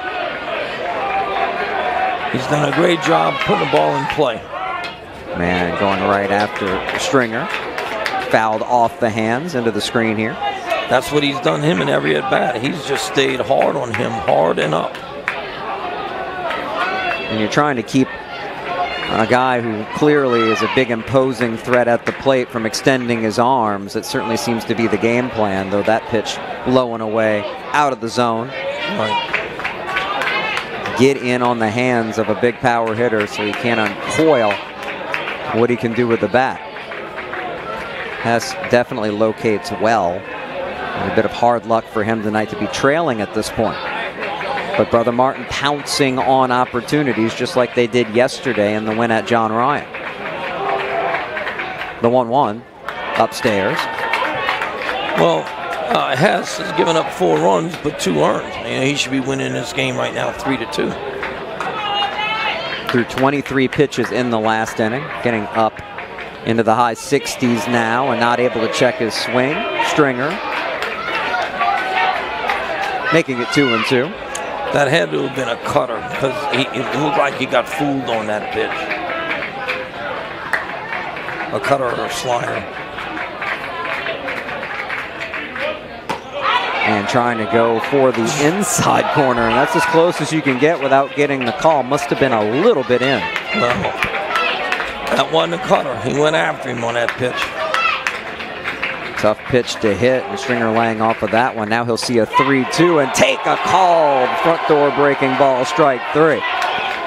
He thought he had the walk, but a heck of a job by Hess, who for the most part kept it in on Stringer, and it's hard to locate the curveball into a right-handed batter like that like he did. Well, I mean, that was a great pitch. There was no way he was looking for that curveball in on him like that. And the umpire gave him the inside corner on that. So 6th strikeout of the night, but the first looking for Brother Martin, as Colin Roussel, who's grounded out a couple of times this evening, steps in, takes a ball with 1 down. And coming right after him, Hess to even the count. Walker Basile on deck. He got things going last inning for Brother Martin with a double. Scored the first of their 2 runs. No activity going on in Jesuit's bullpen, so this is Hess's to hold down the 1 run. Fastball missing up. 2-1 to Roussel. Wonder if he's tiring a little bit. That's the most I've seen him up on a couple of pitches this inning. And going the other way again. A cue shot inside the bag at third. Should be extra bases. The relay throw coming in just a little bait. And so pumped up at the moment, Roussel. With the opposite field, how many times we have to say it, double, hustling into second base. And you know, the third baseman wasn't that far off the line. He just did a great job of going that way. About a foot or two inside the bag, perfectly placed. Right. And a nice job by Wegman to get the ball in. The relay was good too, but just enough speed for Roussel to make a 2-bagger out of it. In scoring position for Walker Bazile. Takes the off-speed pitch low and in. 7 hits now for Brother Martin. An absolutely remarkable 6 going the other way. That's good hitting. 3 doubles now for the Crusaders amongst their hits. Peter missing up. 2-0 to the dangerous Bazile. That's good coaching. Coaching, good hitting. Right. Good hitters, I should say. Of course, it's easier to make solid contact when you pull the ball. It takes a lot of work in the cage to perfect hitting the ball the other way sharply like the Crusaders have tonight. 2-0 pitch called a strike. It takes a lot of work for the kids to learn to go the other way. They have to understand that, you know, they hit. It doesn't change your swing. All you're doing is just hitting the ball later. You hear coaches say, let it travel. 2-1 is chopped the other way. Good short hop field by Good, who looks the runner back and throws it over accurately for the out. And when he's playing there in on the grass, we've seen how challenging it is to deal with those hops. When the ball hits the edge of the grass, in particular before the dirt, that's as difficult as it gets for a fielder. Right, exactly. But Good handled that one perfectly. 2 down, the runner staying at second for Reese Roussel, who's 1 for 2. Struck out last time up against Hess.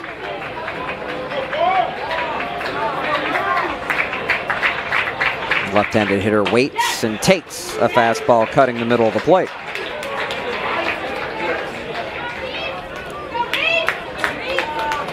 If you're Jesuit, you're looking at it and thinking we've got 6 outs to work with to try to get back in this game. If you're Hess, you're concerned about that runner at second, trying to keep it a 1-run game. Gives him 3 good looks and comes to the plate and misses up and away. See, now that's concerning me. Missing up arm side, right? Right, and not only on that pitch, but 5 or 6 times this inning where he hadn't been doing that. But a lot of trust going to Hess. Pitchers pitch huge innings for a state championship team last year. This is another tough play coming in on it to his right, but setting his feet and throwing Oakwan, handles it well again. And Brother Martin with the 1-out double will not score. So we are through 5 innings, and the Crusaders holding a 4-3 lead on the Blue Jays of Jesuit on Crescent City Sports.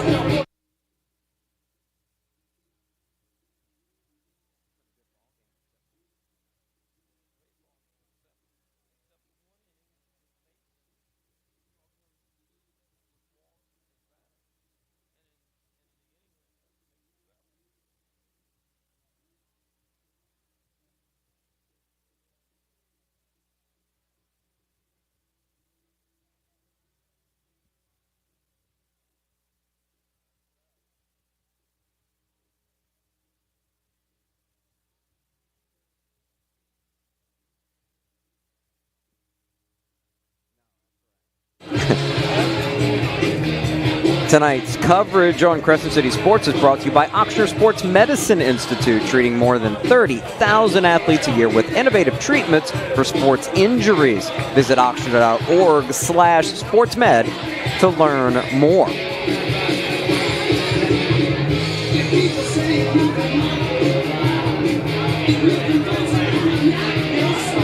Alan Mason, the starter for Brother Martin, out there for the top of the 6th inning, leading 4-3. As the Crusaders look for a 2-0 start in district play and a sweep of this series over 2 nights against the Jesuit Blue Jays. He'll face 7, 8, and 9 in the order for Jesuit, starting with Bronson Goebel. He's been on base both times to the plate, a single and a walk. And that slow curveball finds the plate for strike 1.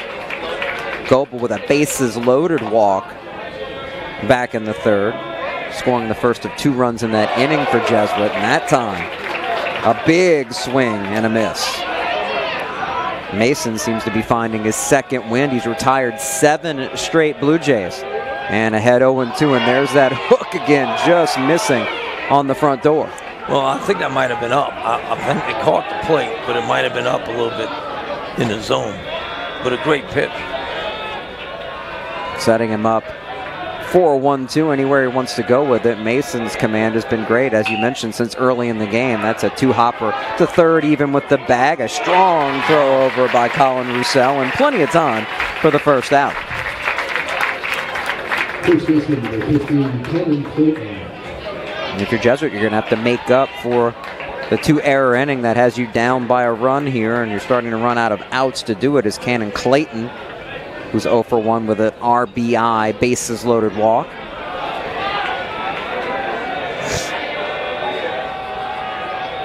And Mason has done a tremendous job 3rd time through the Jesuit order. And yes, big reason why, first pitch strikes. And he's obviously found his groove to where, you know, you just get in a zone sometime and just throw in your strike. Sometimes the most baffling inning that doesn't give you a read on how a pitcher's going to do starting game is the 1st inning. Right. How they do after that once they settle in tells the tale. Both of these starters have done well, but Mason's been tremendous the last 2 innings. That's right. And you know, 2 1/3 innings now. And 2 2/3. Another strikeout for him. So Clayton goes down swinging, and Adi Okwem will try to keep the inning going for Jesuit. He's 0 for 2, including a K his last time up. And you know, Allen's doing such a good job on the mound. Oh, we got a pinch hitter, coach. And we do have a pinch hitter for Jesuit. Alex Janson, a junior, will have an opportunity in the 9 spot here. At the plate for Jesuit, pinch hitter number 14, Alex Janson. So Jesuit going to their bench, trailing by the run. Could be down to 4 outs for them to try to avoid getting swept by the Crusaders. Johnson takes a slow off-speed pitch for a strike. How many times have we seen that this evening? So effective for Mason.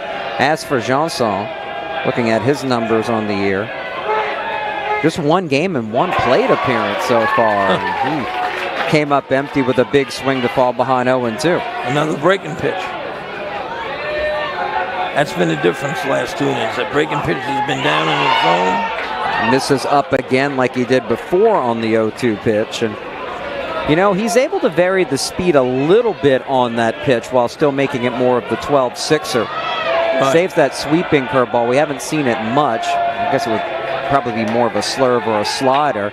And that coming right at him, and on the high convenient hop, another strong throw by Roussel in time. Johnson busting it down the line, but couldn't beat it. And another 1-2-3 inning for Alan Mason. We go to the bottom of the 6th, and the Crusaders holding a 4-3 lead on the Blue Jays on Crescent City Sports.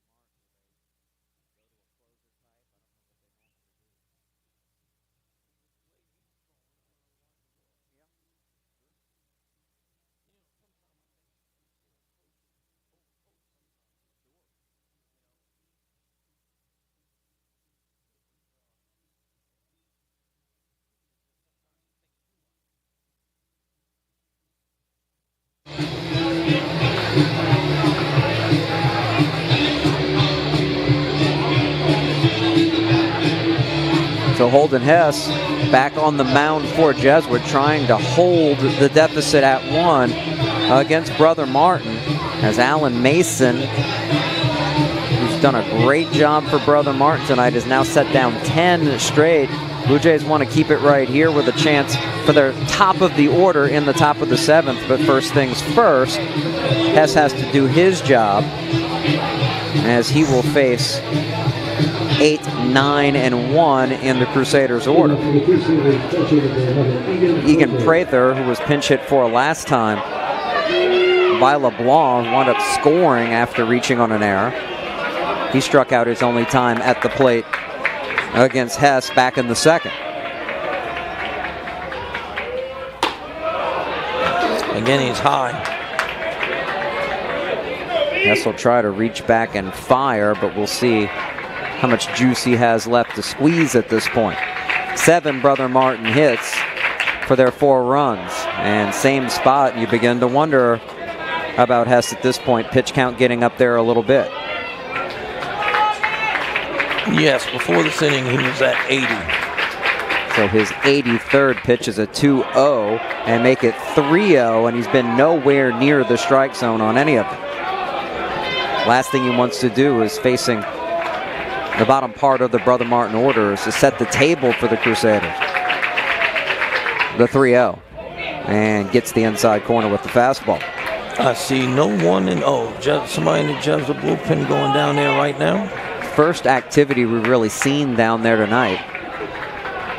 And somebody would have to get heated up pretty quickly if needed. Hess says, don't need him right now. Blew the fastball by LeBlanc to run the count full.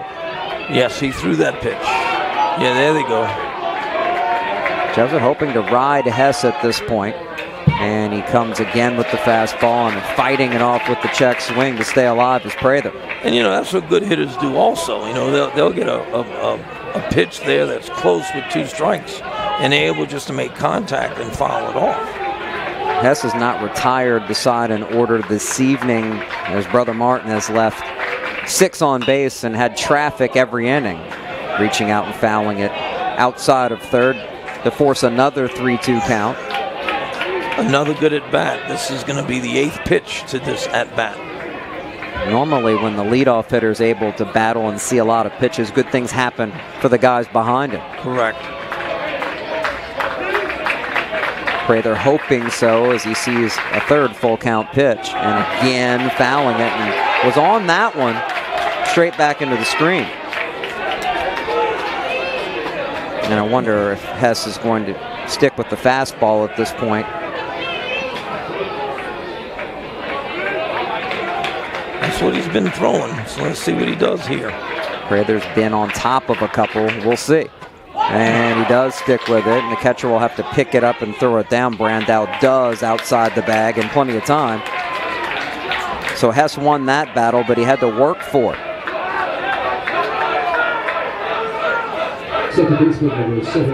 Seventh strikeout tonight for Holden Hess.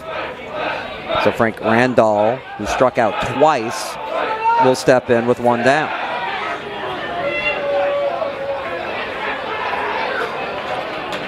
Going in the district, people were talking about the depth of the Jesuit starting rotation, but Brother Martin has looked like the umpire might have taken a bad hop there on the pitch and given a little time to recover here. Yes, that was a bad hop. An inconvenient one. Yes. Folks know what we're talking about, just talking about Brother Martin, 2 great starts from their top 2 to start district play and a chance to go 2-0 as a result. Right. So if you're able to match up with Jesuit's rotation like this, certainly sets Brother Martin up well to battle the other teams in this well-balanced district. Our home plate umpire now with a chance to recover. And that's a class act by both coaches and the team for the catcher to go talk to the pitcher and the batter to go talk to the coach while the umpire gets his breath. And that pitch will hit Randall on the 0-1. So Hess hits his 2nd batter in as many innings. And that'll bring the leadoff hitter, Andrew Saida, who's 1 for 3. You cannot put number 9 on to get to the top of the order. that spells trouble. And looking down at the coach's box at third for a while, Saida. Wouldn't be a surprise to see him try to move the runner. Randall with a decent lead. And he will take off, and no chance to throw down for Brandau. A stolen base on the first pitch to Saida. Another Crusader in scoring position. Makes a lot of sense, Coach, to just try to make it happen. And Hess knew it was coming, went with the slide step, but threw it out of the reach of Brandau to make a clean throw. And you've got your best contact hitter now if you're Brother Martin and Saida waiting for a 1-0 pitch. He shows bunt and takes a strike. With one out, he's definitely not looking to sacrifice or move the runner here, but just getting a look at the pitch, I think. You can look at it, and of course, you know, with his speed, he has a chance to lay one down and maybe beat it out. Randall at second, Hess to the plate, and the strike is called. Now also, he may have been fake bunting. Let's see what the third baseman was going to do, because if the third baseman comes, that guy steals third. And this Crusader team puts a lot of pressure on the hot corner, as we've seen this evening, in a variety of ways. The 1-2 and trying to stay alive. I don't know if this play can be made. It can. A really nice job by Brandau, but no one covers the plate, and Randall scores. Wow. There's the Brother Martin running game coming into play again. Saida missed the pitch by a mile, but it forced the throwdown on the ball in the dirt, and Randall never stopped booking it from second base. A huge insurance run for Brother Martin. All hustle by the 9-hole hitter Randall. Did a great job of just not even slowing down around third base.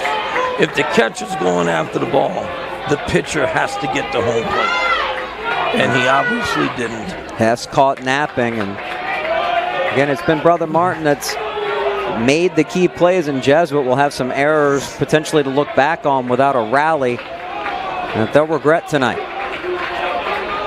After one ball out of the zone, that one saws off the outside corner. To Eli Booth, who has a hit, a run scored, a stolen base, and was hit by a pitch his last time to the plate. Bases are empty for Hess to keep working, and again going the other way.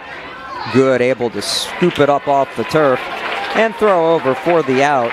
But the damage is done. Brother Martin able to score a run, and able to do so because of smart base running by Randall, who reached on a hit by a pitch, stole a base, and scored on what should have been just a throwdown on a swinging strikeout in the dirt. Instead, 5-3 the Brother Martin lead. Jesuit perhaps facing their last at bat as we come back in a moment on Crescent City Sports.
Next Thursday on Crescent City Sports, we'll have exclusive live coverage of the Oxnard LHSAA State Bowling Championships from All-Star Lanes in Baton Rouge. Watch the semifinals at 10:30 a.m. with coverage of the girls and boys championship matches beginning at 1:30 p.m. only here on Crescent City Sports. Brother Martin, maybe the best boys bowling program in the state for a while, with state championship hopes there. And a good baseball team, two of them tonight. And it's the Crusaders looking to go 2-0 in the league. Jesuit with the top of the order up here in the top of the 7th, starting with Keith Pittman, who's 1 for 3. Struck out last time against the rolling Allen Mason. Count 1-1. Berrigan pitched just off the plate. He's done such a great job in these last 3 innings. And gets the soft liner to come right back to him into his glove. He jammed Pittman and handled it easily. For the first out, 11 straight Blue Jays retired by Mason. 2 outs away for Brother Martin. As William Good, 1 for 2 with a walk, steps in. Jesuit needs a base run.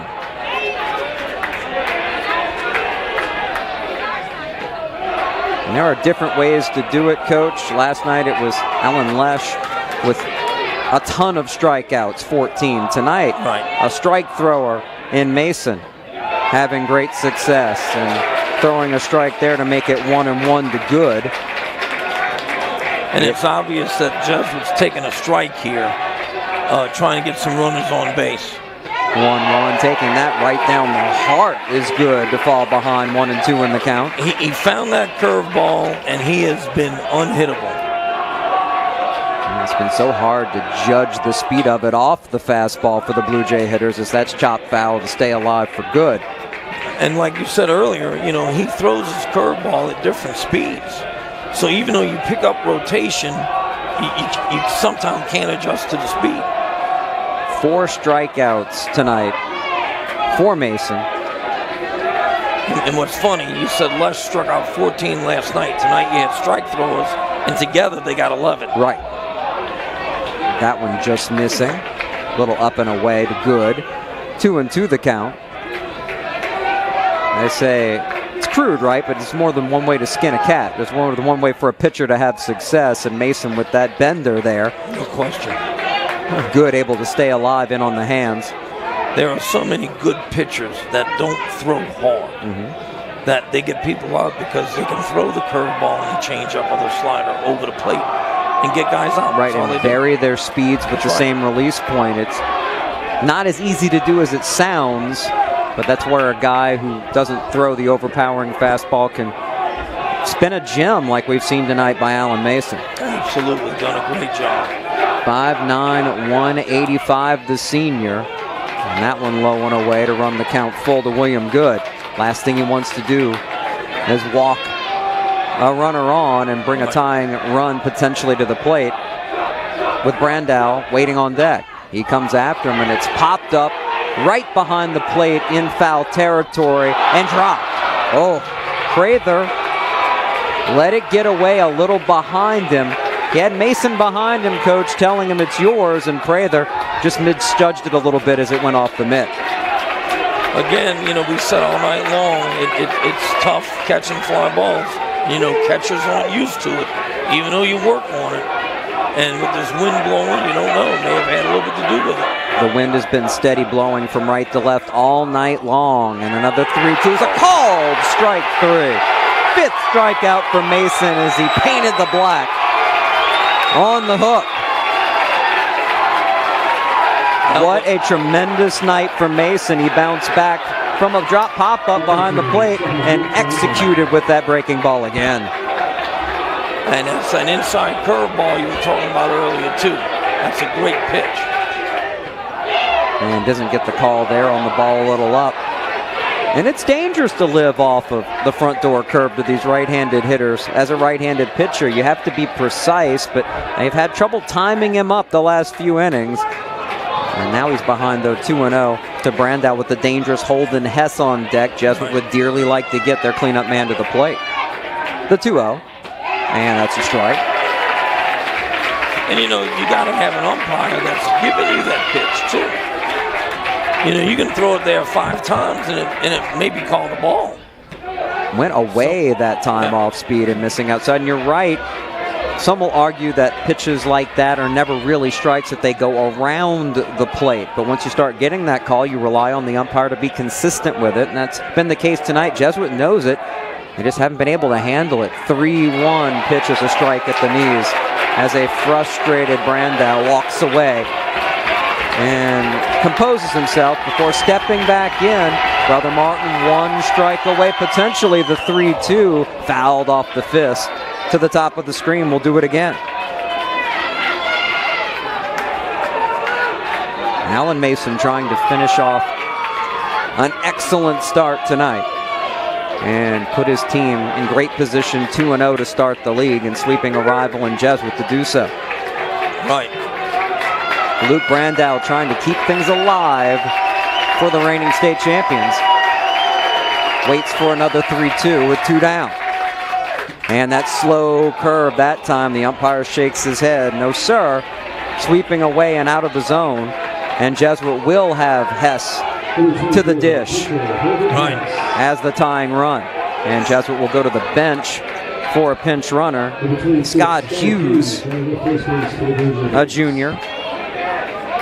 Presumably a little bit speedier of a runner. Well, you would hope if you're putting a runner in that he's a little faster than the guy that was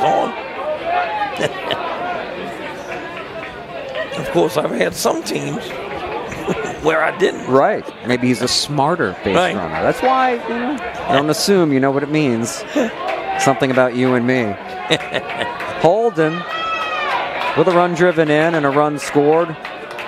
1 for 3 tonight. Takes a strike.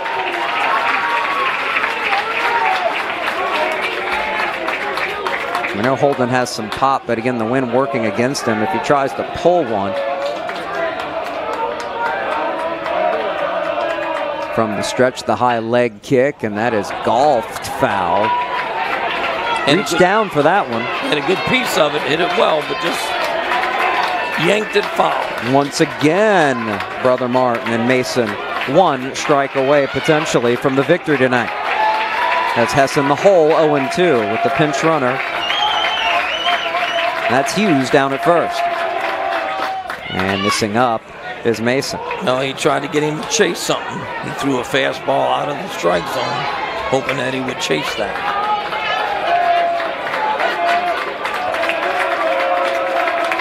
Mason steps off to go through the signs once more with his catcher.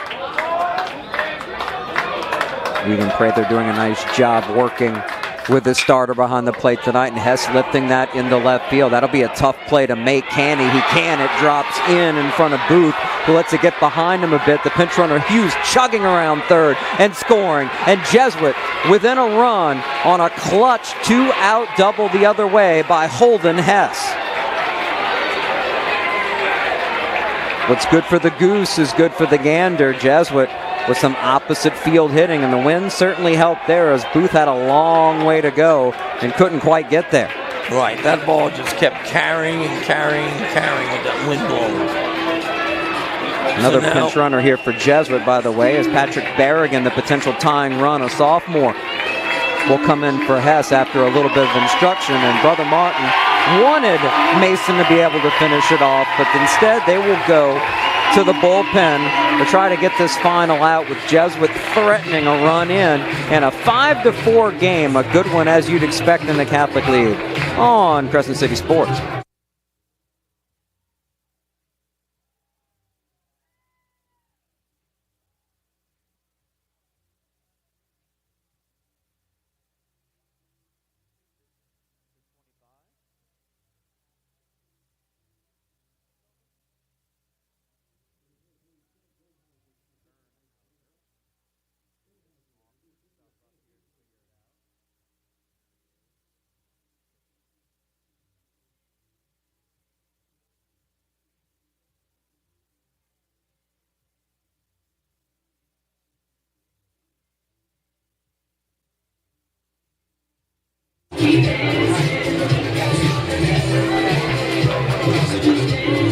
So Alan Mason was terrific tonight. He's responsible for the potential tying runner for Jesuit on second after the Holden Hess RBI double. And it's up to Sam Gernhauser to try to slam the door on the Blue Jays. Gernhauser, 5'11", a right-handed senior who's pitched 25 2/3 innings this year and has a sterling 1.64 ERA. He's given up just 17 hits and And clearly they're going to a big gun here to try to finish this one off, Brother Martin, tonight. But what can you say about Alan Mason? Almost a complete game, oh so close. He did a tremendous job after a little bit of a struggle early in the contest. Well, I mean, he retired 12 in a row from the last out of the third inning till after the second out this inning. And did a great job. He found his curveball, and Jesuit really had trouble adjusting to it. He walked Brandau, and the pinch runner scoring on Holden Hess's double. Another pinch runner out there representing the potential tying run with 2 outs, as Gernhauser will face James Bendeck, who's 1 for 2 with a walk and a run score. A hit could tie this game. Pitch in the dirt and a good stop of it, able to find it. Prather as the runner doesn't advance. He must have crossed his catcher up because his catcher's going out to talk to him. He'll try to straighten out the signs here and quickly do have the conversation. Probably say, you're going to freaking kill me if you don't know what the signs are. A lot to think about if you're Gernhauser here. Trying to come up with the save. He's got 1 on the season in his only opportunity. Check of second. Second baseman back in position. Randall, another pitch low to deal with that Prather keeps in front of him. 1-1 the count. He's done a great job behind the plate tonight. And once again, he wants to go out to the hill to talk to Gernhauser. Got to get those signs straight first. I used to make fun of my pitchers and just yell to them, you don't have that many, so what's the problem? There's 1 and there's 2. Get to it. Sometimes there's just 1. Right. Well, we at least have to fake a 2. Sure. Slower 1. Everybody tends to have at least 2 at this level, folks. We're just kidding. Gernhauser. 1 check of second to the plate. And that gets by the second baseman behind him. He'll try to throw to first on the recovery. Randall late. And the pinch runner thought about coming around but stopped at third base. About the time that it was recovered behind Randall was when the runner at third got to the bag, so he was clearly held up there. Right, that's a good call there. You don't want to end the game on a play at the plate like that. Good base running, not to score on that. But that's a tough play for that second baseman. Sure. That's a low line drive. I'm talking knee or under. And he went down and got a glove on it, but he couldn't make the catch. That's a tough play for a young man. Slowed it down enough to keep it in his vicinity and keep Jesuit from tying the game. So Bendeck over at first, and Jesuit with the pinch hitter, Hunter Ufnak, a junior, a 220-pounder at 5'10". Will try to keep this rally going for Jesuit. 1 run in, they still trail by 1 with 2 outs. All of this happening with 2 outs. Fastball strike from Gernhauser. Now, of course, you want to ask yourself, how much do you want to do here? Do you want to try and get this guy in a scoring position and take a lead, or you just want to play for the time? Should want to put the ball in play at this point. The hardest out's to get the last one, as we just saw. Brother Martin charged with their first error of the night. Right. You don't want to strike out here, but being selective so far at the plate. Ufnak with a 1-1 count. Getting a couple of looks at pitches by Sam Gernhauser in relief of Alan Mason trying to come up with the last out and a save. Challenges him with a fastball. It's lined to center, in on it, and not able to make the play. Just in front of Basile. Jesuit has tied the game on a clutch pitch hit by Hunter Ufnak. As now the Jays with 2 runners on still and a 5-5 contest after their 7th hit. Well, it's a shame that Alan Mason is not going to get a W out of this with the score tied now. And a runner on second is owned by this pitcher. And Jesuit given the extra out. That's right. And trying to take the lead now as that one's low. to Bronson Goebel. An RBI tonight, a walk, 1 for 2. All of that, of course, against Alan Mason, the Crusaders starter. Was oh so close to finishing this one off.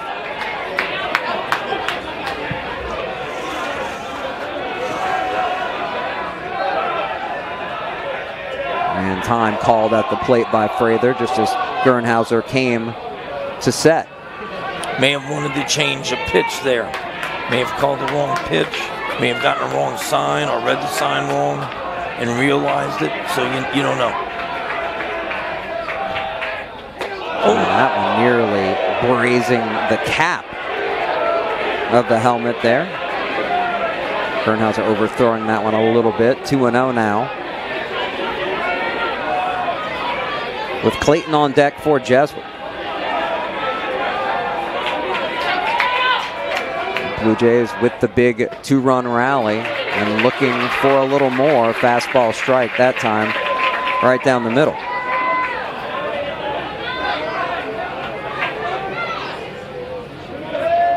Now Jesuit able to get that bullpen heated up.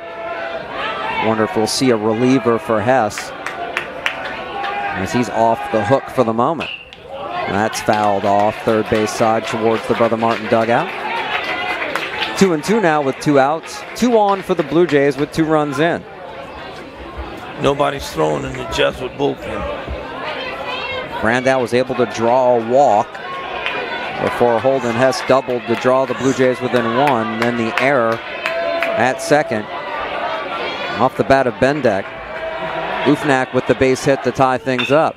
And that one's hit high to medium center field, drifting back on it, handling the wind. Bazile makes the play to retire the side, but Jesuit has an inning with 2 runs in on just the 2 hits with the error, the big moment in the frame. We go to the bottom of the 7th. Brother Martin with a chance to walk off Jesuit after the Blue Jays have tied it at 5 on Crescent City Sports.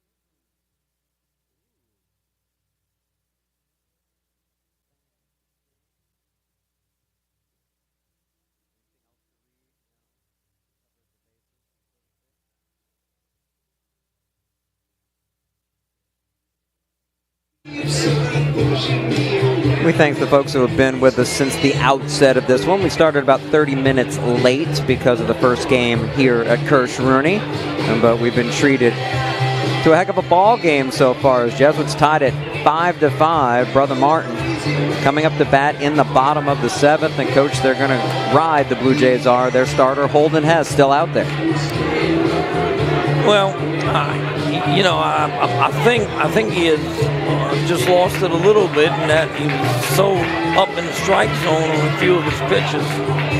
But you got to decide if a tired Hess is maybe better than a fresh guy in the bullpen, or maybe you feel like that Hess is the guy that can stay in and win the game for you. He's going to battle. And he's trusted to face the 3, 4, and 5 hitters for Brother Martin, starting with Bryce Goche. I can tell you, if this guy gets on, Brother Martin will be bunny moving. Goche doubled back in the first and scored the second of 2 runs in the inning for the Crusaders. Flew out to center and grounded out to third. His last 2 times up, took a first pitch strike. And Hess had a long time to rest there in that half inning. See if he can reach back for something extra as he misses with the fastball to make it 1-1. Built like a workhorse with that frame, and trusted to do so for the moment. Fouled away, just getting a piece of it out of play. Now Hess ahead in the count, 1-2. This game's really important more for Jesuit to not fall behind 0-2 to Brother Martin so early in the Catholic League race. Certainly not insurmountable, but all the more important. And Hess gets a swinging strikeout to start things off in the bottom of the 7th. It's amazing how the momentum changes in baseball. 9 strikeouts for Hess now. All but one of them swinging. Sully Stringer up for the Crusaders. RBI hit back in the first. The 1K looking in this game against Hess by Brother Martin. Also walked back in the 3rd. Cleanup man for Brother Martin. Strike called. Hess ahead 0-2.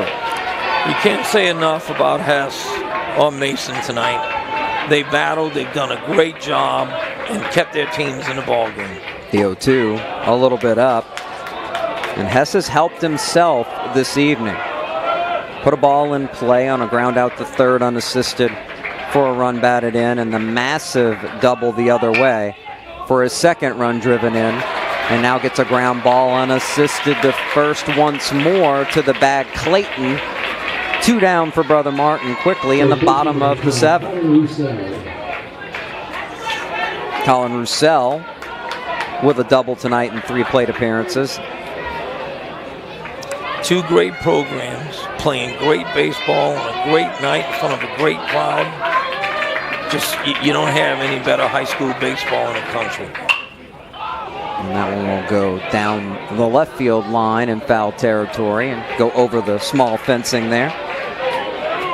And this game has a feel of a postseason game here in late March at this point. It tells you about the rivalry and the importance of all these games in district play. You feel it in the ballpark tonight. I mean, anytime Jesuit plays, anytime Jesuit, Rummel, Holy Cross, Brother Martin play one another, it's a bitter rivalry in baseball.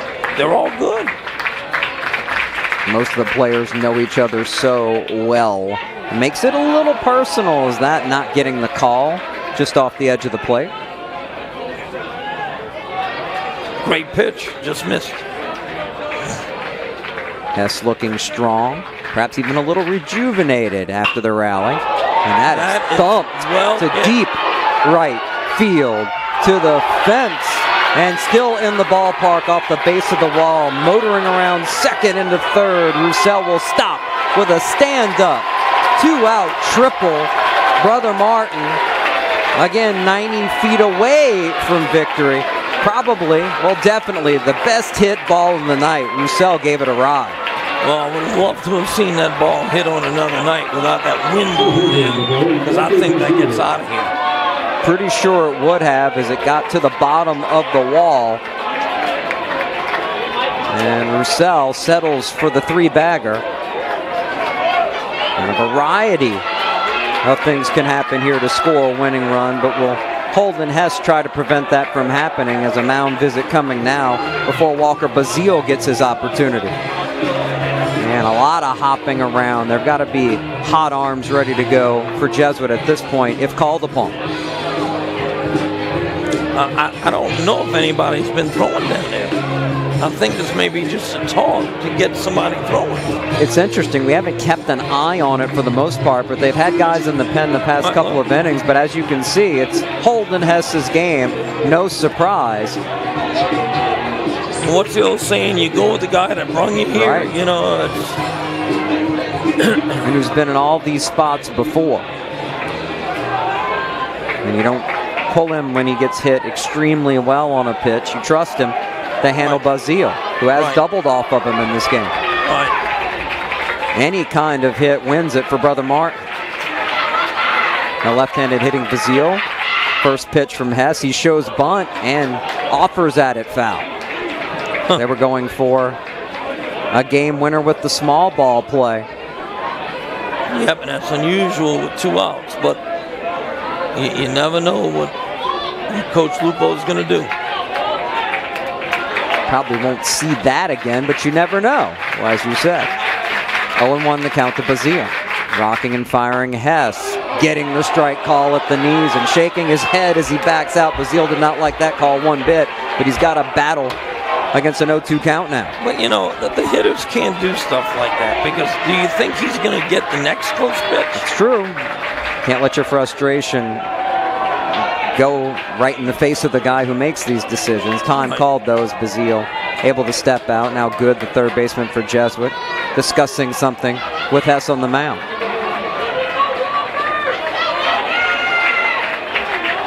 A runner at third, Roussel.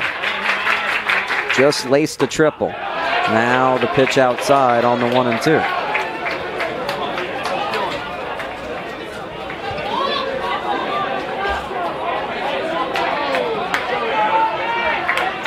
Choking up on the bat with 2 strikes, Basile. Waggling that left arm a la Joe Morgan of the past. Good swing there into the screen. Another 1-2 to come. No secrets at this point. All these Brother Martin hitters have seen Hess throughout this game, seen everything he's got. Hess has come after most of these hitters throughout the game. 1-2 and missing upstairs. Yeah, that one got away from him a little bit. Reaching back for a little something extra. That's right. Everybody put it in play, offensively and defensively. And the Crusaders have done that throughout the night and need to do so here, but not able to do so. Swinging over it and missing Basile. The 10th strikeout of the night for Hess takes us to extra innings as the potential winning run left stranded at third. The 2-out triple doesn't come home for Brother Martin. We'll go to the 8th, tied at 5 on Crescent City Sports.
So now it's Sam Gerhauser's game for Brother Martin after coming in relief.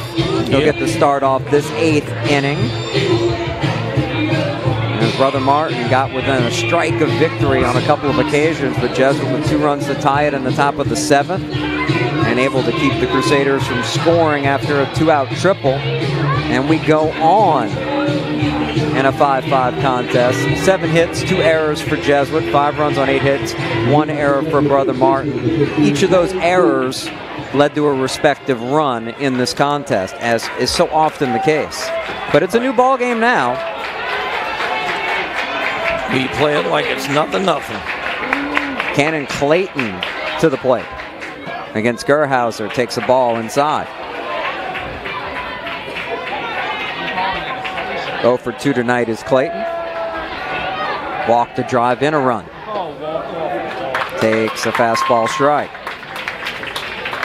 We were trying to figure out how many more pitches Holden Hess can throw potentially to stay the game. Can he even start the next inning if Jesuit so chooses? We'll see.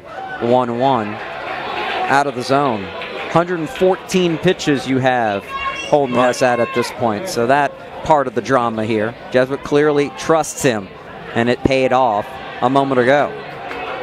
Did a great job of getting out that jam after giving up that triple. 2-1 is golfed high and deep into the gap in left center. The wind is a factor.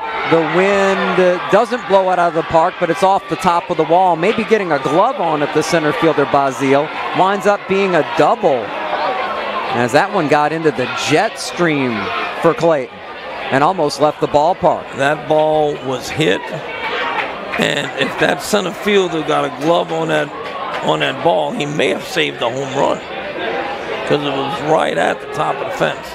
Right on the yellow line, and hard to see with our replay from distance, but it was awfully close. One way or the other. Got under it a bit, but the wind certainly helped carry the ball a good distance around the Bruno's Tavern sign out there in left field. Jesuit will go to the bench for a pinch runner. And we'll see Scout Hughes again. Scored a run in the last inning coming off the bench as the courtesy runner. All right, now do you want him here to get the runner to third with one out? Haven't seen Jesuit try to move runners along that way tonight. But certainly the situation for it with the 9-hole hitter, Adi Okwan up, who was pinch hit for and his last plate appearance due. After some instruction, ready to step into the box. And Brother Martin thinking the same way, has the third baseman Colin Roussel 2 full feet on the grass. First baseman in also. And they'll creep a little more, one would think, once Gerhauser comes set. And they do as the pitch comes to the plate, and the bunt will go foul. Hard and a little too much spin outside the third base line. Be curious to see if they, once they get the 2 strikes, decide to keep the bunt on if it gets to that point. One would think that would be the case here, but we'll see. Yeah, 9th-hole hitter. I mean, you never know. And you want to bunt the ball to the third baseman here. You want him to have to come up and make the play. Okwan with 2 sacrifice bunts this season. Likely asked to try again as Gerhauser checks second. Once more, and now to the plate, showing bunt and getting it down, and it stays fair, so it makes for a tough play and an excellent throw by Prather. That bunt couldn't have been better, and Prather at least able to record the out as Jesuit able to move the runner up 90 feet. So the third sacrifice of the season for Okwan brings up the 1-hole hitter Pittman with a chance to give Jesuit the lead here. Getting to the top of the order. Hughes, the courtesy runner, down at third. Pittman lined out to the pitcher, Mason, to start off the 7th inning before the rally for Jesuit. Has a hit and a run scored. First time seeing Gerhauser. Winning run 90 feet away. Infield in on the grass from right to left and creeping more, and that pitch is lifted deep to left. Drifting back is Booth, not able to glove it. Off his glove into the wall. Jesuit takes the lead on what may be a triple here as the hustling run by Pittman gets him in there. I don't think Brother Martin thought he was going to do it. Slight hesitation, but he kept his momentum and got in there. He gives Jesuit a 6-5 lead and reaches third in the process.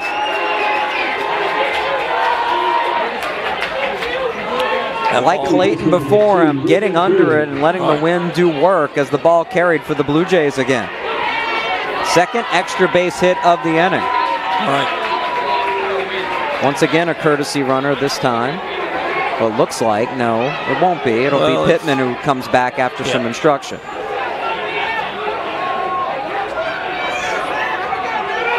Ninth hit for Jesuit. Second extra base hit of the inning. Brother Martin will keep the infield in. And Brandell takes a strike. No, correction, William Good, I should say, the Jesuit third baseman. 1 for 3 with a walk as well. Lets that one go outside. And the Jays getting better swings against Gerhauser than what they were facing against Mason and his ability to change speeds. Well, I mean, that's obvious. You know, that shows you the great game that Mason threw. The 1-1 is chopped in front of the plate, having to glove it at short, not able to make a play at the plate. Instead, Saida throws to first, and Jesuit able to score Pittman from third for the second run of the inning. Just what needed to be done there, just put the ball in play. And the Blue Jays, with 2 runs in each of the last 2 half innings, to rally to tie it and now take the 2-run advantage. 6-3 on the putout, but Jesuit doesn't care as Pittman able to score it. Scout Hughes a couple of times as a courtesy runner scoring runs in this rally for the Blue Jays. Nobody on with a 1-0 count. Now it's Brandel. That one off the tip of the glove for Prather. The Blue Jays were frustrated last night. They had their chances to rally in the late innings, including leaving a tying runner at third in the 7th on their home field. Well, and that gets frustrating. That gets frustrating as a coach when you leave runners on base. I've been involved in games where you lose 2-1 and you leave 11 men on base. You know, that's nothing more frustrating than that. And when your brother Martin, maybe something close to equal to it, being a strike away on a couple of occasions from a win and not being able to come up with one, as that one is hit up the middle for another hit for the Jays. Brandel's first base hit of the night. And now it's the vocal student section to our right. The Blue Jays are having a good time. First base number 17, Jack Ainsworth. And Jack Ainsworth will come in to run at first base for Brandel. And Holden Hess, who doubled his last time up, has driven in a pair tonight, gets another swing at it.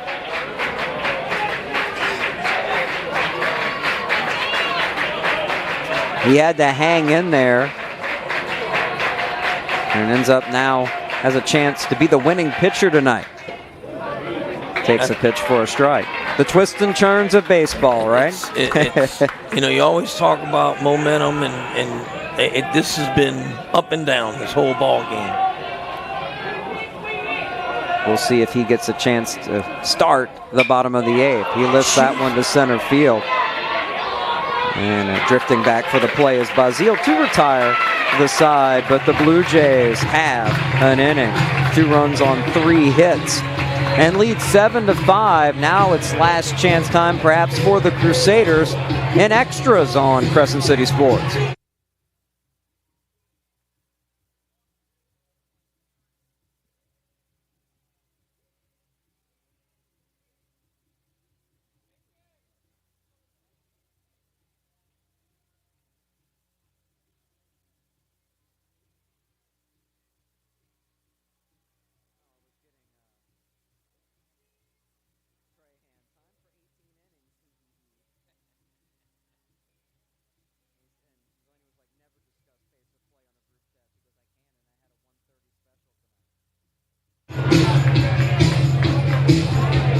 Brother Martin down by 2, now facing their last at-bat.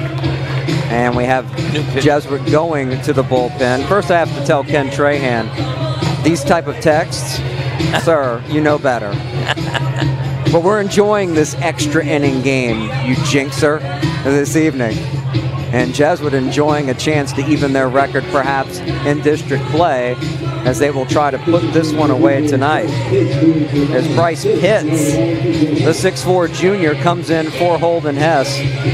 And sometimes the line score lies as he leaves after giving up 5 runs on 8 hits this evening, but Hess was tremendous. Yeah, I mean, did a great job. Wound up throwing 114 pitches. Just you know, put the ball in play like we had talked about. And you know, he got his strikeout numbers up a little bit, but still, you know, that's 2 guys tonight that threw between him and Mason. And when you have 2 guys like that going at one another, you just have the makings of a great ball game, because you got people putting the ball in play, defensive players making the plays, and it just gels. Makes it a good ball game. Pitts will try to come up with his second save of the season in as many opportunities. He's 1-1, just 6 innings pitched so far, giving up 6 runs all earned, but just 3 hits. The issue with him clearly has been bases on balls, 6 of them, but he has struck out 10. So being trusted here to try to slam the door on Brother Martin and make it a split of this 2-game series. Now you got to jump ahead here. You cannot let the leadoff hitter get on. First pitch from Pitts is a strike, low part of the zone. Reese Roussel, the Brother Martin DH, 1 for 3 tonight. A single back in the second, of course, all against Hess. The 0-1 low and in.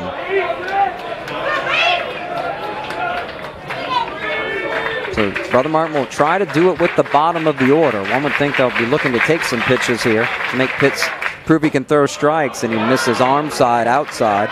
2 straight balls from him. Well, you know, in that 7th inning, that's exactly what Jesuit did. Jesuit was taking a strike, may have done it in the 6th, and I just didn't notice it. But they certainly wouldn't have taken a strike in the 7th. The 2-1 missing again. 3 straight out of the zone after a first pitch strike, and just what the Brother Martin Crusaders were hoping to see. Just like Jesuit, able to come back from down 2 in their last at bat at the time. You got to get runners on, but he took a cut at that one and fouled it into the screen left side. Put the ball in play.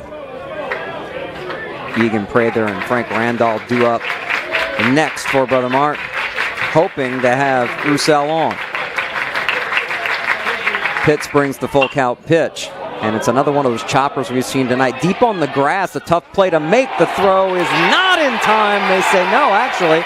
They say the first baseman Clayton off the bag on the flow from Oakland, who has his arms out shocked. He made a pretty good play on the ball, and I think the throw was in time, but Clayton not able to stay on the bag according to the umpire on the play. But again, it's a case of that high hop. And instead of coming to get the higher hop, he backed up and had to rush a throw over there when he should have probably come and charged a little bit and made a play. And not able to fully step into the throw towards the target. Costly indeed, as that will go as hit number 8 for the Crusaders. An infield-outfield hit, if you will, as a first pitch strike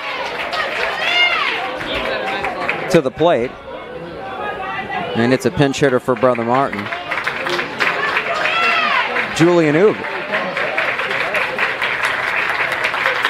a 5'8" senior, pitch in the dirt, kept nicely in front by Brandow for the Blue Jays. Great job of blocking right there, keeping that runner from advancing to second base. Both teams digging into their bench for key moments as pinch runners and pinch hitters. The 1-1. And the strike call, a close pitch. Pretty sure the folks in gold thought that was a little up. But instead 1-2. As Pitts will come set, won't check first, will bring it to the plate, and it's a liner and a tough play to make, but Hess does so. Gets the lead runner, the throw down is a double play. Wow. Covering on the bag is Pitts. Brilliant defense by the Blue Jays. 3-6-1 DP. All starting with the great job with the glove by Hess around the bag. You can't turn a double play better than that. Wow. No, what a great play. I mean, that to me, that's tough for high school kids to make that play. Because that pitcher's got to get over and cover first. Just a great, you got to make a great play on a hard hit ball. Turn, make a good throw, make a good turn, and then get the pitcher coming first. Great job. And Bendeck the throw on the money to make it as easy as possible on a tough play for Pitts. Brother Martin down to their final out. A great game here at Kersh-Rooney tonight. Does it have any more twists and turns left in it as Brother Martin with another pinch hitter at the plate, and Colby Hunter. Big 6'5" right-handed hitter. The junior, count 1-1. That's a big kid. With the winds blowing out the left, we've seen it carry. If he gets a piece of one, it'll fly. Jesuit staying away, Pitts on that pitch. Hitters count now for Hunter. He's going a couple of off-speed pitches to him after the first pitch fastball. The 2-1 to the plate. And sawing off the outside corner. One strike away for Jesuit.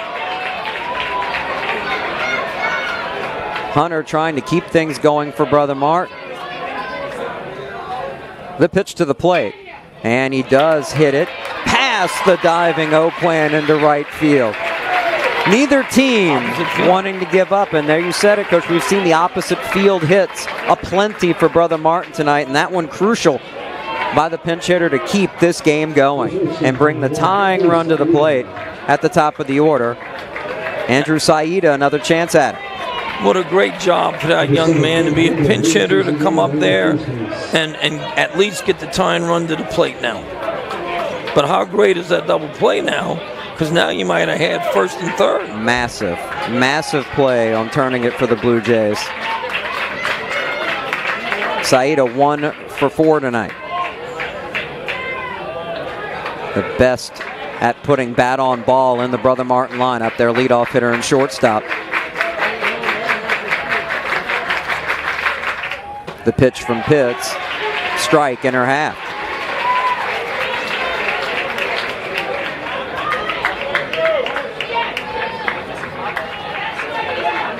Clearly a lively fastball from Pitts. It's whether he can find the zone. Went off speed there and almost, seemingly by mistake, got that in the front door, but missed a little low.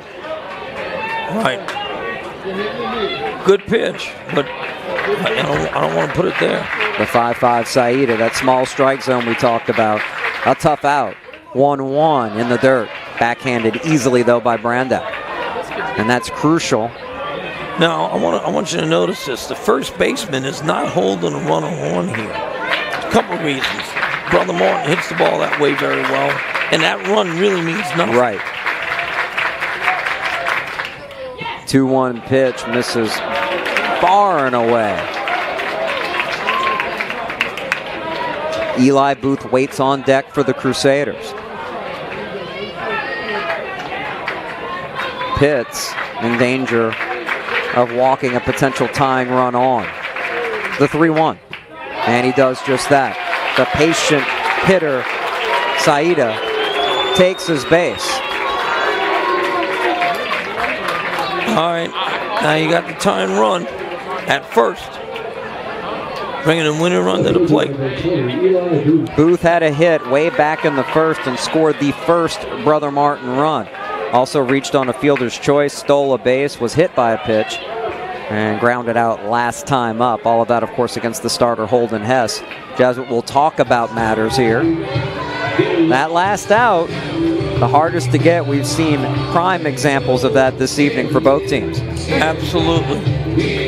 It just never seems to fail that, something's going to happen before we get that last out. 7 runs on 10 hits for Jesuit. The Blue Jays have committed 3 errors. Brother Martin 5 runs on 9 hits with 1 error. Great baseball game. Holy cow. We've seen clutch hitting, smart hitting. Great plays.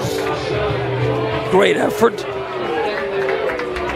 You'd say that these teams trying to peak at the right time and play their best all-around baseball early in district play both have to feel good about how well they've played at key times tonight.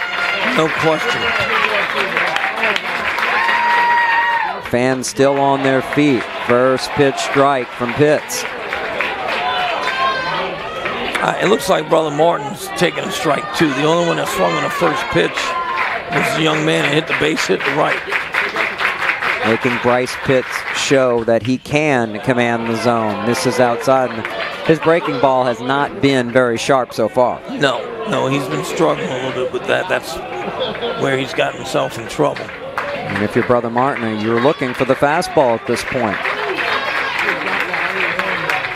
Booth waits. Booth takes one a little low. As Pitts again behind in the count. Bryce Gote on deck. Infielders are playing very deep to try and keep the ball in the infield. And that one, about a 59-footer, will go to the screen and get stuck on the screen, so they'll delay everything. No need for the catcher to worry or the pitcher to cover as both runners get the automatic 90 feet. And that means Brother Martin has the tying run now at second. Big wild pitch, making things more difficult for Pitts. With a 3-1 count to Eli Booth, who can be selective here. Oh, absolutely. Only something you can hit on. Infield will stay back with 2 outs. Good pitch for a strike. Now, they had first base open, so he went with a 3-1 breaking pitch that broke over the plate. So, as a hitter now, you're saying to yourself, what am I going to see now? Jesuit again 1 strike away. Brother Martin maybe a base hit away from tying it, and that one in the dirt will load the bases for the Crusaders. And the Brother Martin student section gets even louder as Bryce Goche will get a chance to bat with the bases loaded, but will it be against Pitts? Another mound meeting, and no, it will not. Jesuit will go to the bullpen once more. And a tough situation for the next Blue Jays reliever. Jesuit up to bottom of the 8th, but the bases loaded with 2 outs for Brother Martin. A thriller here on Crescent City Sports.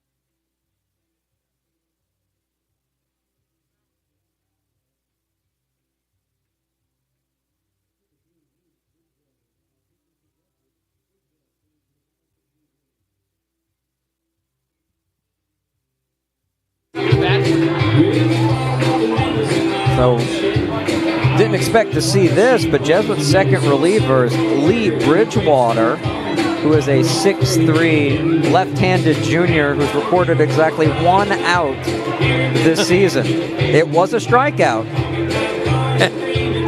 He was charged with giving up an earned run, though. It's not much else you can say about him except that did lead to a save, that only out. So he's asked to do something similar here. That's it. And we'll see if he can do so as the second Blue Jays reliever as Bryce Pitts leaves after loading up the bases. You mentioned both of these teams had to bounce back from real adversity in their final at-bats. Double plays before rallying for runs. Rarely see that. Right, in the 7th, Brother Martin turned a double play, had nobody on base, and winds up giving up 2 runs to the Jays. And then Jesuit now has turned a double play to start the inning, and Brother Martin has rallied. Just what good teams do. No doubt about it. Bryce Goche doubled in the first, been retired 3 straight times since then. But here we'll get to see a left-hander here. And as Lee Bridgewater tries to get the Jays out of a jam and grab their first district win with the bases loaded. Brother Martin down 2, first pitch missing low. So much pressure on Bridgewater.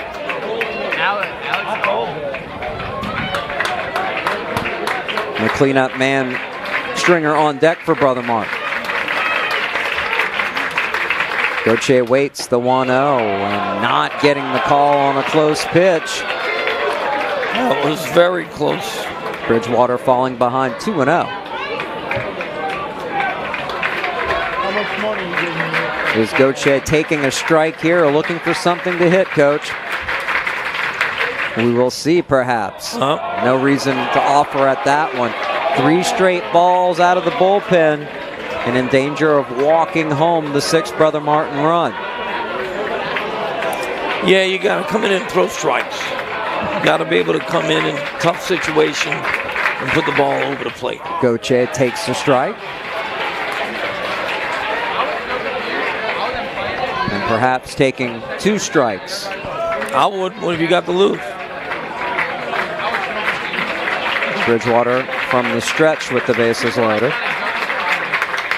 To the plate, missing up and away. And it's a 7-6 game. The drama continues at Kirsch-Rooney. Wow. Yeah.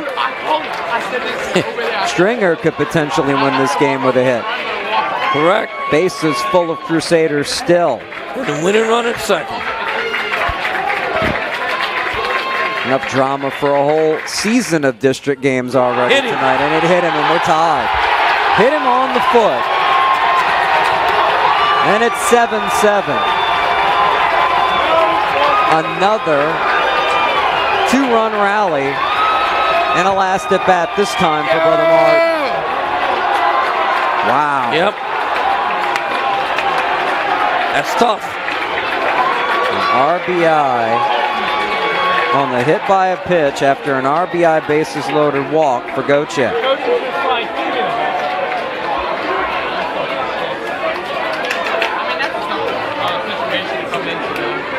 28. And a new pitcher will come in for Jesuit. I'm trying to see his number. And they'll go to a freshman, will the Blue Jays.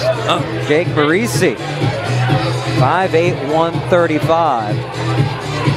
As the third reliever in the inning for Jesuit. Now just trying to keep the Blue Jays alive as Brother Martin has taken advantage of the situation after not having to deal with Holden Hess anymore tonight. Well, we'll learn a lot about Jake Marisi here. So rare to see a freshman in a situation like this in the Catholic League. He's pitching in his fourth game of the year. He's pitched in 5 games and given up 2 runs, but neither earned with 3 hits. 9 strikeouts for him. Just 2 walks. But we'll see what kind of intestinal fortitude he has. Right. I would have been nervous at that age playing a video game trying not to walk in a game-winning run, Coach. Right. Exactly. You know, so he's got to come in here as a rookie, and he's got to come in and put the fire out here. And because the runner on second doesn't mean anything, he's pitching from the windup. Colin Roussel, who's doubled and tripled his last 2 times up. Gets a good swing right away into the screen, and he's had some good swings tonight. The third sacker for Brother Martin. Yes, he's had some good swings tonight. Done a great job at the plate. But Marisi certainly capable based on the numbers and watching him warm up. Really good fastball. The 0-1. And that is tapped past the mound. A tough play charging in. Gloving, Bendeck throwing out. And we go to the 9th inning on a huge play by the Jesuit shortstop to keep his team alive, charging in and throwing on time to Clayton. Yep, good job. 2 runs for Brother Martin to answer the 2 by Jesuit. How about another extra inning of baseball here on Crescent City Sports?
Brother Martin will stick with Sam Gernhauser.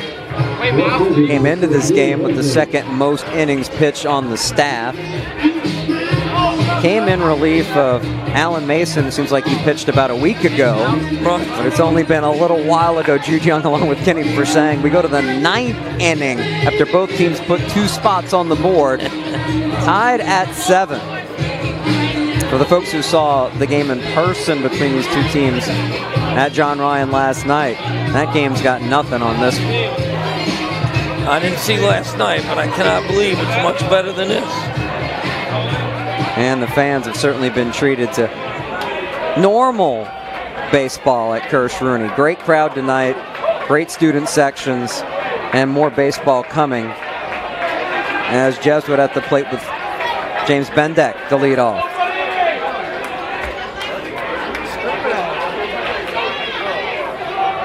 Now, of course, Brother Martin's saying the same thing. We got to get the leading batter, the leading hitter off. Get him out. Bendeck with a hit tonight. Also walked. Last time up, reached on an error. An error that helped keep the rally alive for Jesuit when they were facing their last at-bat. We've seen a lot of that tonight, especially the last couple innings, of course. Tell you what, we didn't think we'd get a thriller like this, but we hope you're enjoying it on Crescent City Sports. Follow us at CCS Prep, both on Facebook and Twitter, for our recaps, updates, features, you name it, on high school sports all year round, as Gernhauser falling behind 2-1 to Bendeck.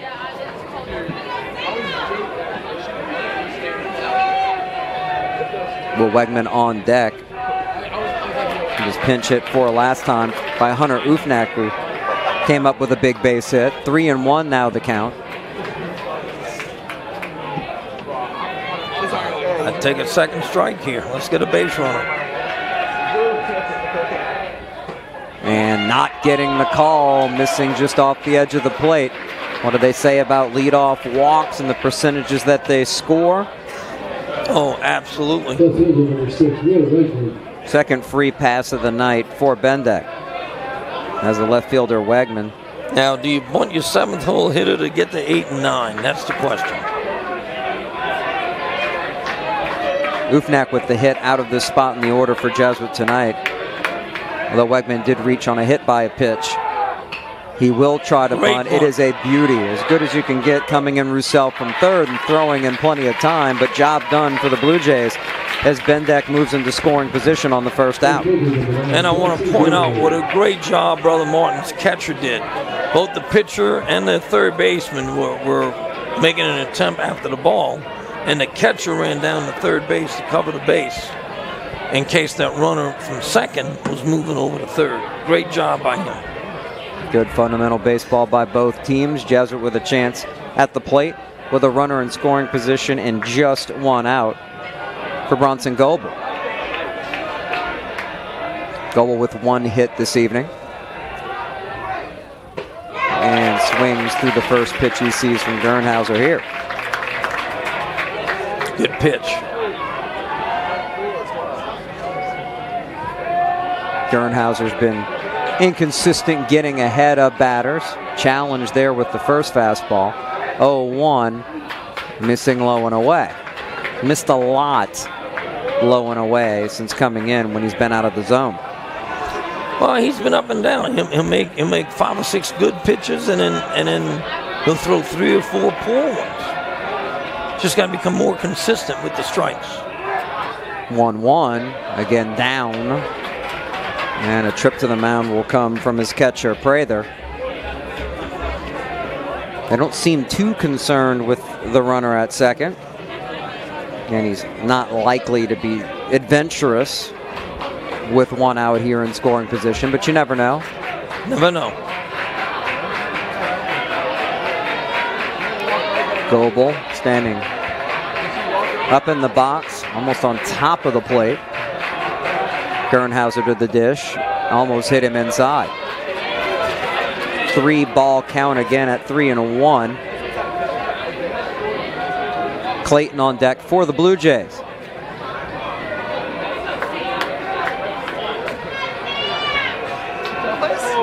Tough pitch. I thought he was going to hit him on that last pitch.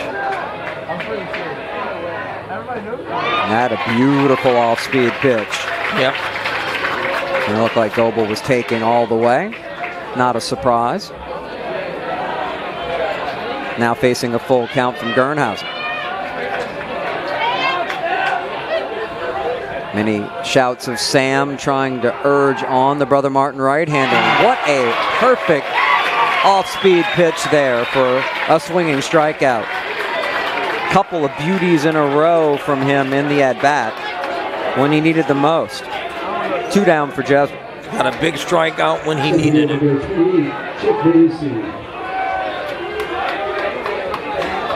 And Jesuit has Jake Marisi, who came in relief, now at the plate.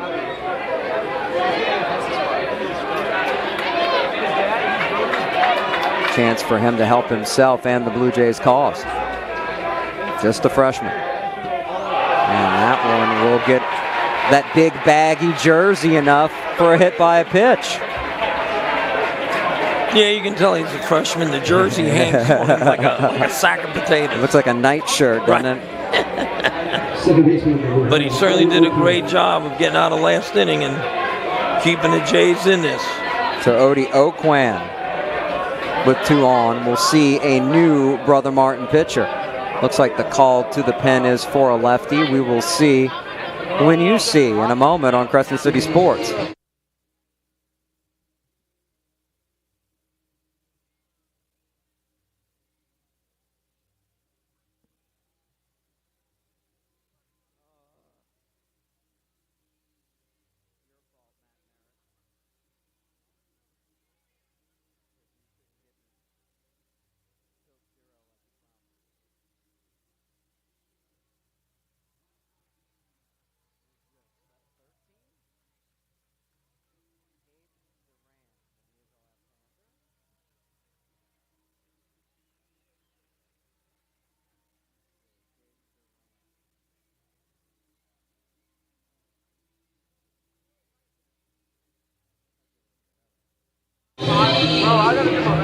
Pitcher change for the Crusaders for the 19 player Cole Navarro, a second right-hander out of the bullpen and 3rd overall for the Brother Martin Crusaders, comes in for Gernhausen, inheriting 2 of those runners. 6 1/3 innings pitched so far this year for Navarro, I should say. And a good ERA at 1.11 so far. And he will have to deal with a tight spot in extra innings in a 7-7 game. Jesuit with a couple of runners on. Looking at Navarro, we don't have him on their roster, but we do have him in the stats, right? One roster I have. Let's see. Am I missing something here? We'll check it in a moment. Number 19 on the hill. Hey, Buddy and Brad, we love you. And somebody found the crowd mic, so a shout out happened. Navarro is listed on the lineup card, but that's all that matters. Wait, where can they hear you, Diggin? And no matter who it is for Brother Martin, he'll have to deal with 2 on and 2 out. As Oquan, the Jesuit second baseman, who had an excellent sac bunt his last time to the plate, looks for his first hit and a chance to give his team the lead again. Takes the first pitch just a little up. Oh, they said they heard that. Nope. Jesuit looking for their 11th hit and could give them the lead again. Missing up again is Navarro to fall behind 2-0. Wait, who can hear us?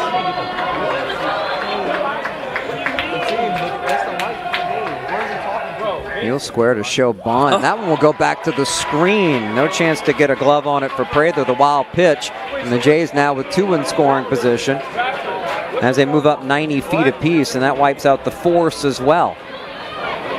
So Navarro not helping himself early out of the pen for the Crusaders here. Dude, no. Packed ballpark at Kirsch-Rooney tonight in the main grandstand. Al's the most selfish. Most of them on their feet. Squaring again, O'Quinn to pull it back, and it hit him. Grazed his sleeve. Second time in this inning we've seen a pitch graze the uniform of a Blue Jay, and the bases are full of Jesuit runners. Would have been a walk anyway, but back-to-back hit batters is how it'll go down.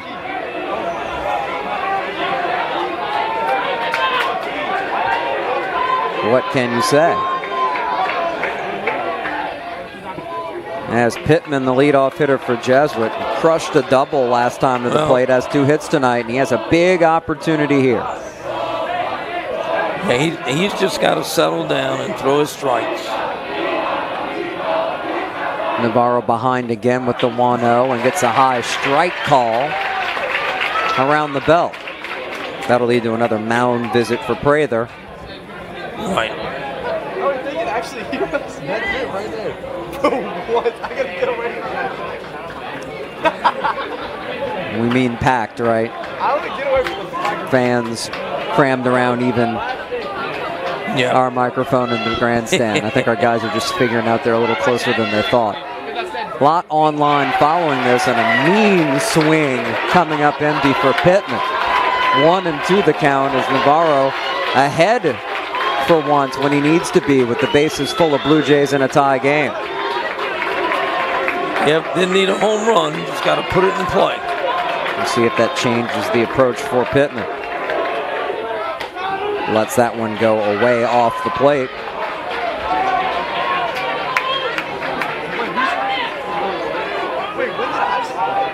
So both teams asking some folks from their bullpens to step up in tough situations. They'll be better as a result later in the season, as this one is lifted to right field. Playable for Goche, who squeezes it for the out, leaving the bases loaded. Brother Martin gets the 1 out needed from Navarro out of the bullpen to come to the plate in the bottom of the 9th with a chance to win it, tied at 7 on Crescent City Sports.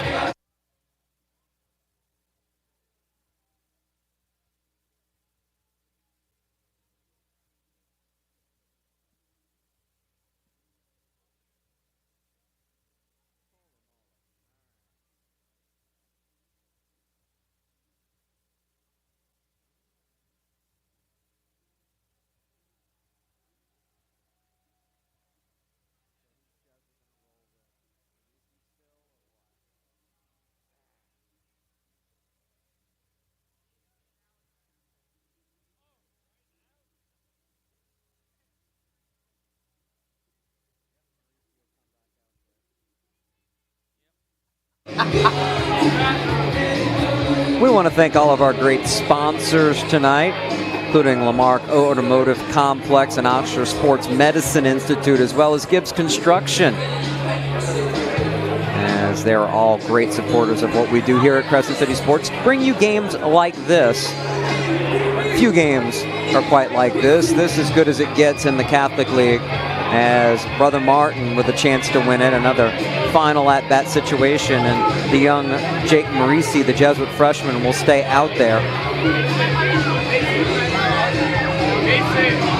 Of course, last night, Brother Martin winning 5-4 at John Ryan. For both of these teams, that may feel like a week ago this point. You're right. That game seems like it was played 2 weeks ago.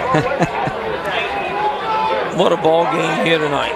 Walker Bazile in the left-hand batter's box for Brother Martin. 1 hit with a run scored in 4 plate appearances. And the meeting to discuss signs once more will happen first before we get back to it. Well, you know, you got a rookie out there. You gotta talk to him, make sure he knows what's going on. I hope the concession stand was well stocked. The Shermans should be making some bank tonight. And going fishing on a high one and coming up empty. On the first pitch of the inning from Marisi. Hey, you ready? Hey, y'all add me on Snap. Lagas. Well, we have to kill the crowd, Mike. That's a shame. And that pitch is a strike at the knees, and the freshman throwing strikes here. He's coming in and done a good job. The 0-2.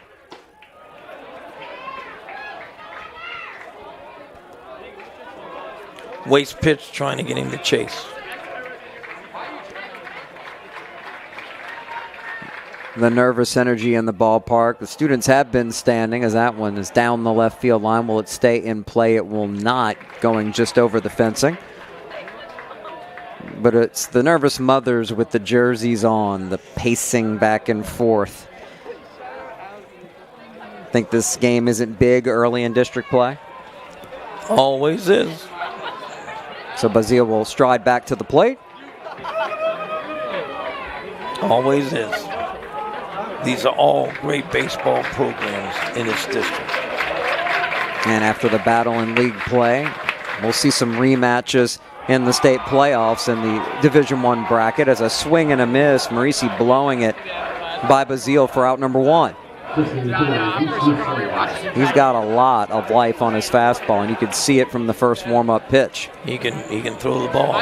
He's all around the plate, doing a great job. Roussel steps in, the Brother Martin DH.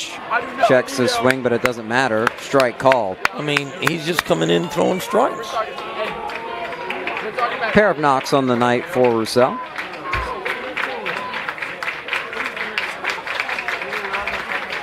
And wanting to go through the signs again, Marisi will reset himself on the rubber. Now the pitch, and that up and in. I wonder what this conversation is about here. Don't hit him. That's right, for one. But Brandow, a senior catcher, may be going to his freshman and saying, I put it down, you throw it, right? Just feel comfortable and trust me on this. Hit the glove. Don't think, just throw, right? Let's don't make this much harder than what it is. Hit the glove. The 1-1. And that breaking ball, he didn't get over it.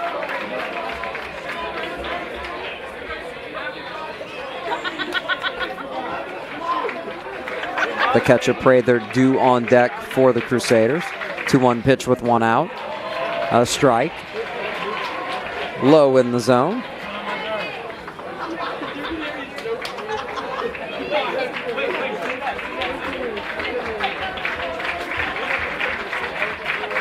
Peers in over the glove, shakes off a sign, shakes off another, and you can see the frustration there for Brandow behind the plate. You better throw that senior wants him to throw. That's right. And the coach making the signals in the dugout, more important than that. 2-2. Good hack. Top of the screen, foul ball.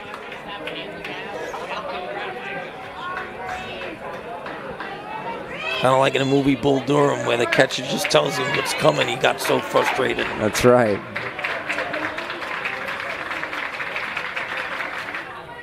Swing and a miss. Old number 1 has treated him well, Marisi, with the strikeout. When you have that much life on the heater, throw it in the zone. He's done so here. Nicely done. 2 down by strikeout. And fisted foul. He must have a little hop to his fastball. Because, he's just doing a great job of getting the ball by these hitters. Nothing too complicated about his windup. Very conventional. Goes pretty much over the top with the fastball, and it seems to have late life. 1-1 the count to Oog. He came in as a pinch hitter. That one missing high.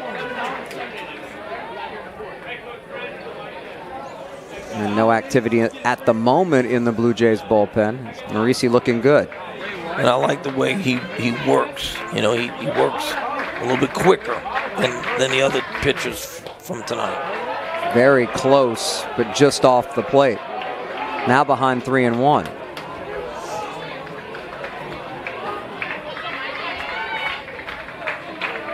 Expect a pitch to be taken here, but we'll see. To the plate. No, he took a mean swing at it. Fouled straight back.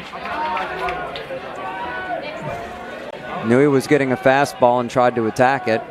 Once again, Marisi seems to have enough juice on it to come right at these Brother Martin hitters. Will he do so with the full count now with 2 outs? Nobody on for the Crusaders.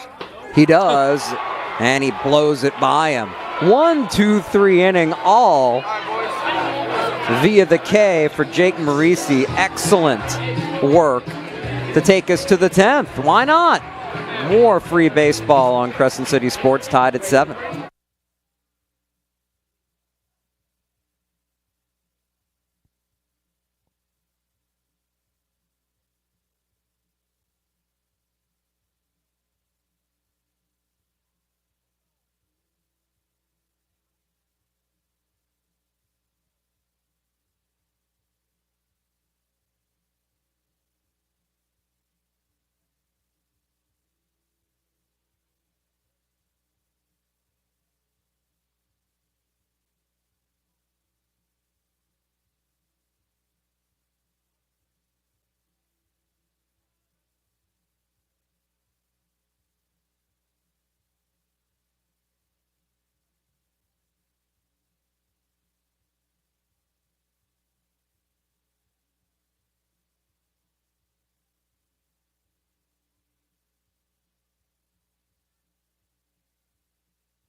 The latest shout out we have to give is to Danny Ream, who's called a bunch of games on Crescent City Sports in the past, and he's referencing a game that we won't speak about until this game is over.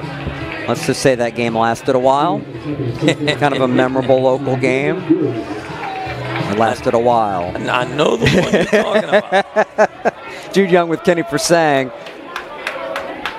Inning number 10. I'm running out of fingers to count all these innings tonight.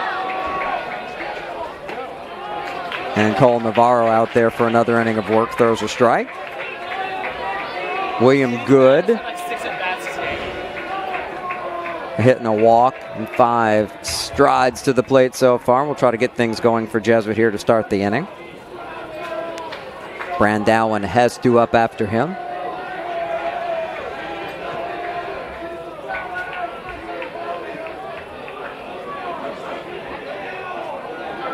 Navarro resetting. And comes up with a swinging strike. Don't know what the trouble is with the signs.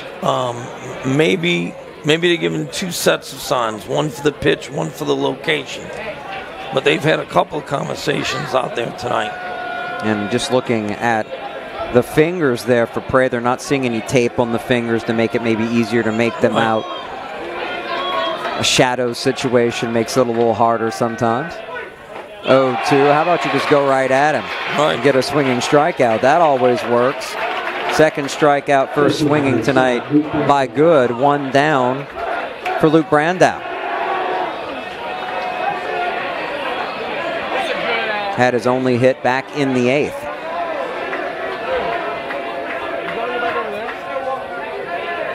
Couple of relievers starting to look comfortable out there as that one's fouled away right side. And going in, I'm sure both of these head coaches didn't know who they were going to need in key situations. Right. But Marisi, the freshman for Jesuit, is certainly impressed, and now Navarro looking more comfortable.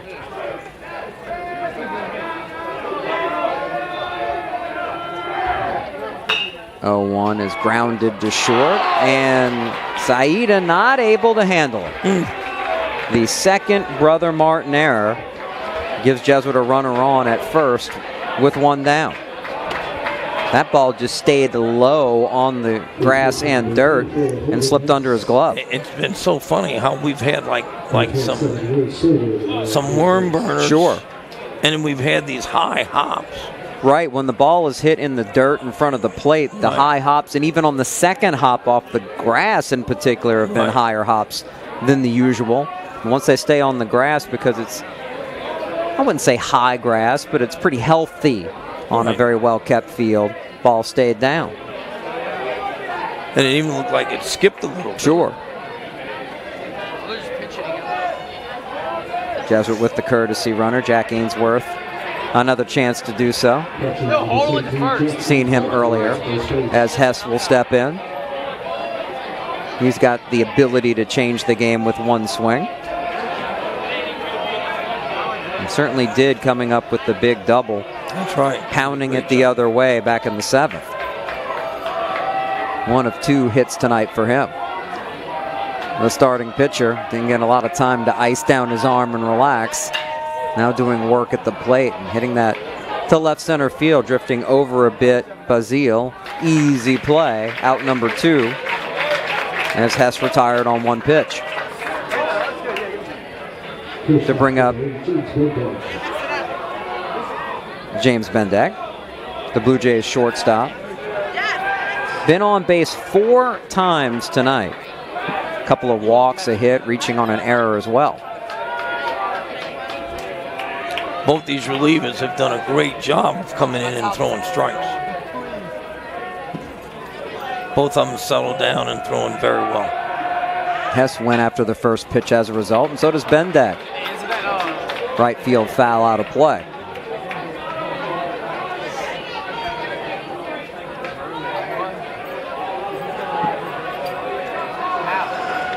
Now even some of the parents that are standing are starting to lean on the railings a little bit. That nervous energy turning to fatigue a little bit.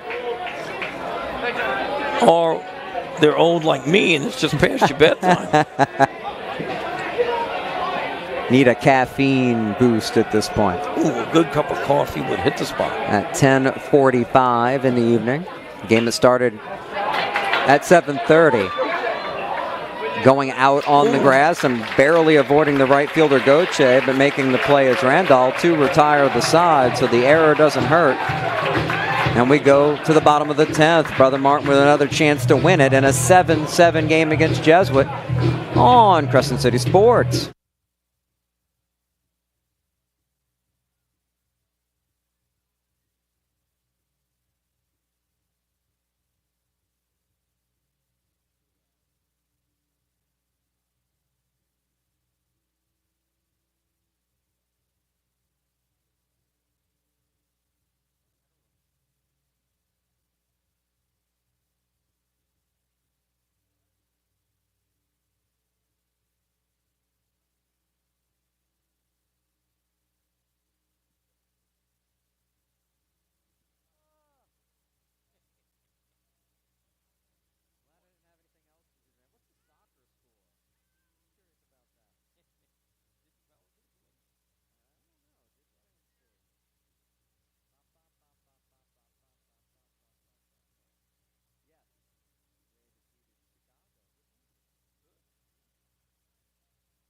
I mean, they're playing very well. Well, we're talking here as we're back talking about the Pelicans, another win tonight. We're trying to get caught up in the sports world. We missed a lot being here tonight, but you've missed a good ball game if you haven't been with us so far. 2-run rallies, several. How about 3 with teams facing defeat tonight? It's Brother Martin, though, the home team here at Kirsch-Rooney. With another chance to win it if they can find a way to deal with Jake Marisi, the Jesuit freshman. Ball taken outside to start the frame.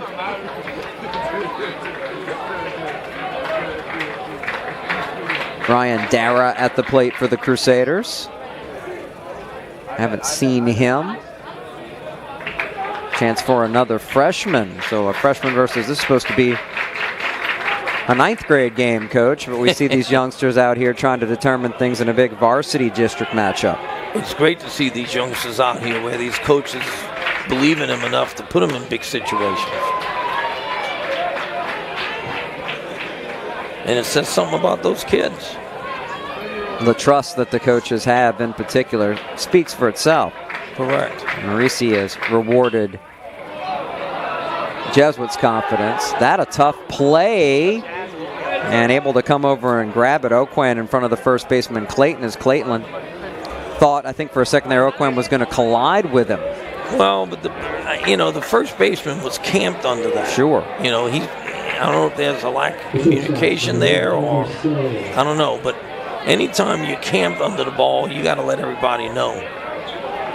And the park was quiet there, so no excuse for communication. Sometimes mental fatigue happens. Sometimes Brother Martin comes up with an opposite field hit. They've done so a lot tonight, and they do so there off the bat of Oquan. I really believe every hit but one for Brother Martin has been an opposite field base. Correct. Just do a great job of going the other way. So going opposite field for the hit, Saida, his second hit of the night. So the leadoff man getting on base for Brother Martin. And a threat to run, we'll see. Taking a pitch out of the zone is Eli Booth. We've seen Brother Martin willing to move runners here with one out. That wasn't in the cards on the first pitch. Said is 7 of 8 this season in stolen base attempts, but staying put as Booth takes a strike.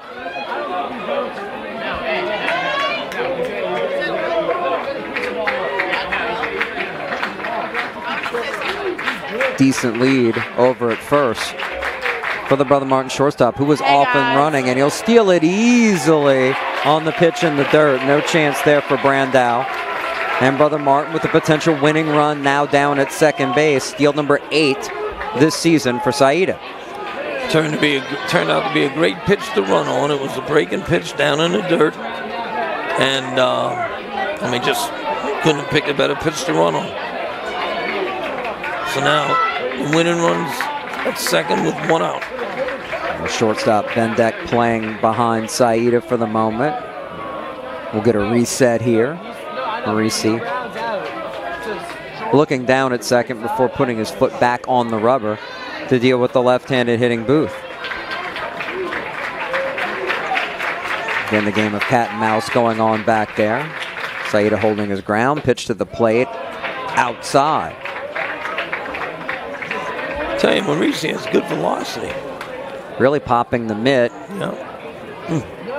And it's important for him not to worry about what's going on with the runner down at second base and take care of business, as he's been in the zone since coming in out of the pen.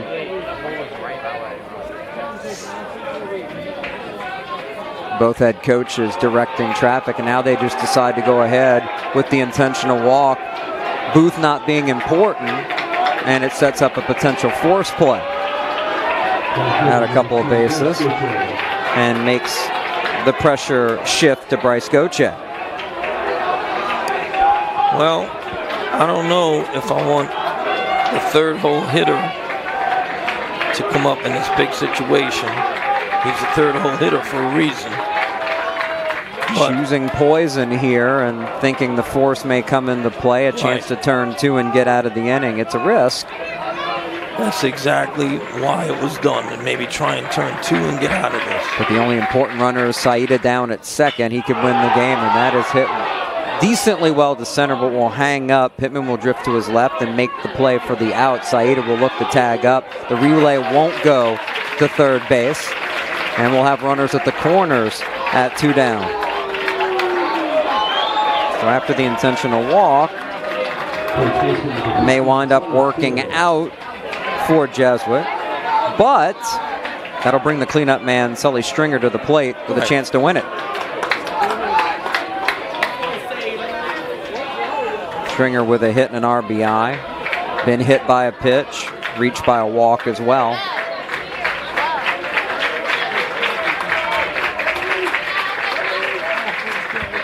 Runner going, and in difference here, he'll be allowed to take second with ease.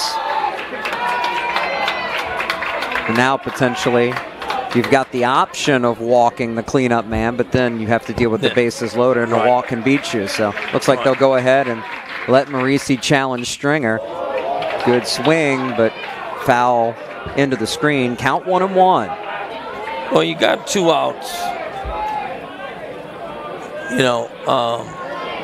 I'd pitch carefully to the 4-hole hitter. Roussel's had a huge game tonight. Roussel's had a huge game tonight, so I'd probably try to throw to this one. Now able to work from the wind-up. Marisi to the plate. Misses low and away. And you touched on this. at the high school level, it's not always a good thing to put a guy home with the bases loaded. Right. Now you're asking a high school pitcher to throw, 3 strikes before 4 balls. 2-1 came right after him. Coming up empty with a big swing is Stringer. 2-2 the count. 2 down, bottom of the 10th. Brother Martin with the potential winning run. Andrew Saida 90 feet away. Marisi 1 pitch away from getting out of it. To the plate. Called strike 3. Stringer, watch that one blaze the outside corner and make it 11 innings at least to decide this one. Brother Martin strands 2 in a 7-7 ball game.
You know, Cole Navarro's been out there long enough for Brother Martin that we're going to the old Google machine to see if we can find out some more information on it. Sure enough, how about this?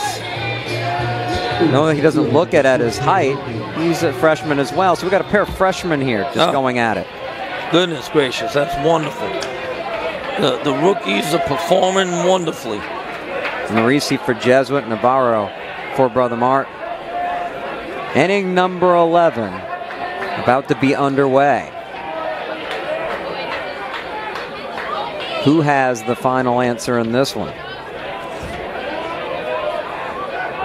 Wegman up for Jesuit. Goebel and Clayton due up behind him. And what these young men have done for the most part is throw first pitch strikes working ahead. So crucial no matter what year you're in. It becomes very easy when you're pitching ahead. The 0-1, that in the dirt. So these student sections, last I checked, it was Thursday night. Right. Last I checked, there's school on Friday.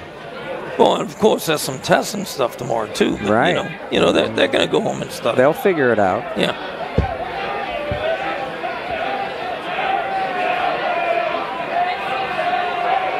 One to the plate from Navarro. And the curve is a strike. No excuses, guys. Nice pitch.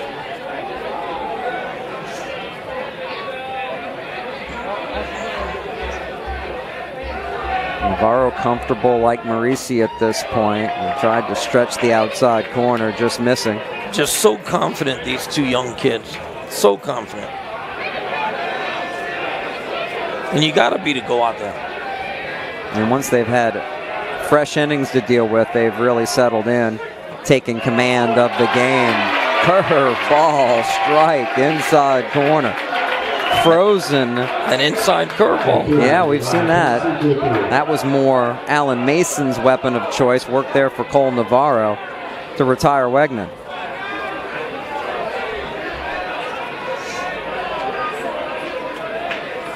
Goebel struck out swinging last time up. Watches that one go back to the screen.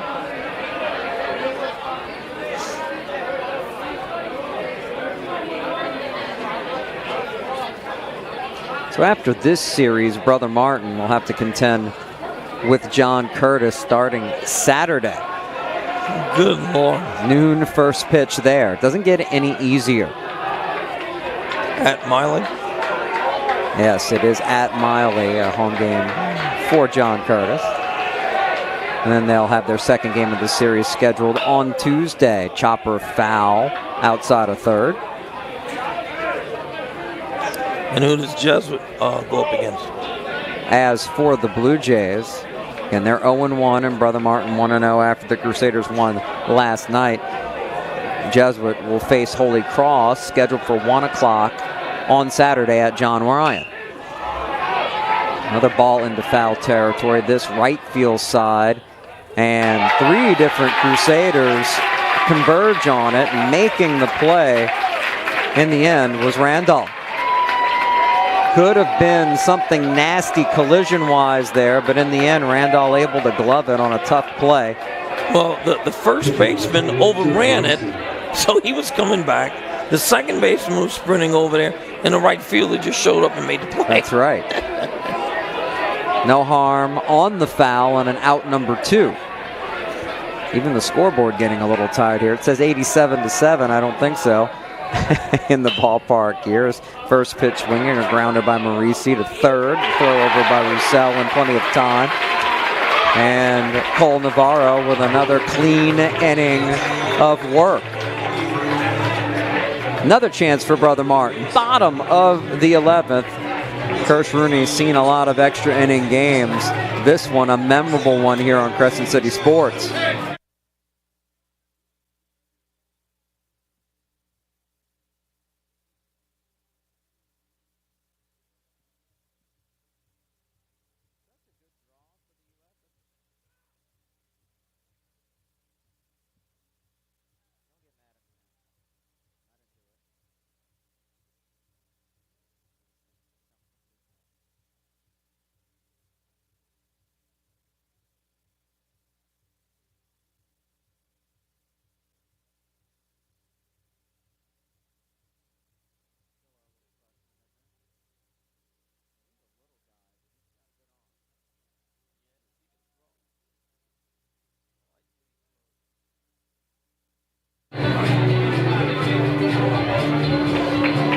Jake Marisi completes his warm-up tosses. For another inning, he hopes, against the Brother Martin lineup, starting with Colin Roussel. 2 big swings of the bat for him tonight for extra base hits, including a triple back in the 7th.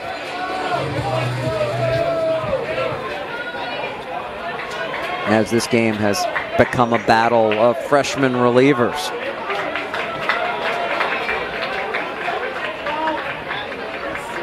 First pitch of the bottom of the 11th is taken out of the zone.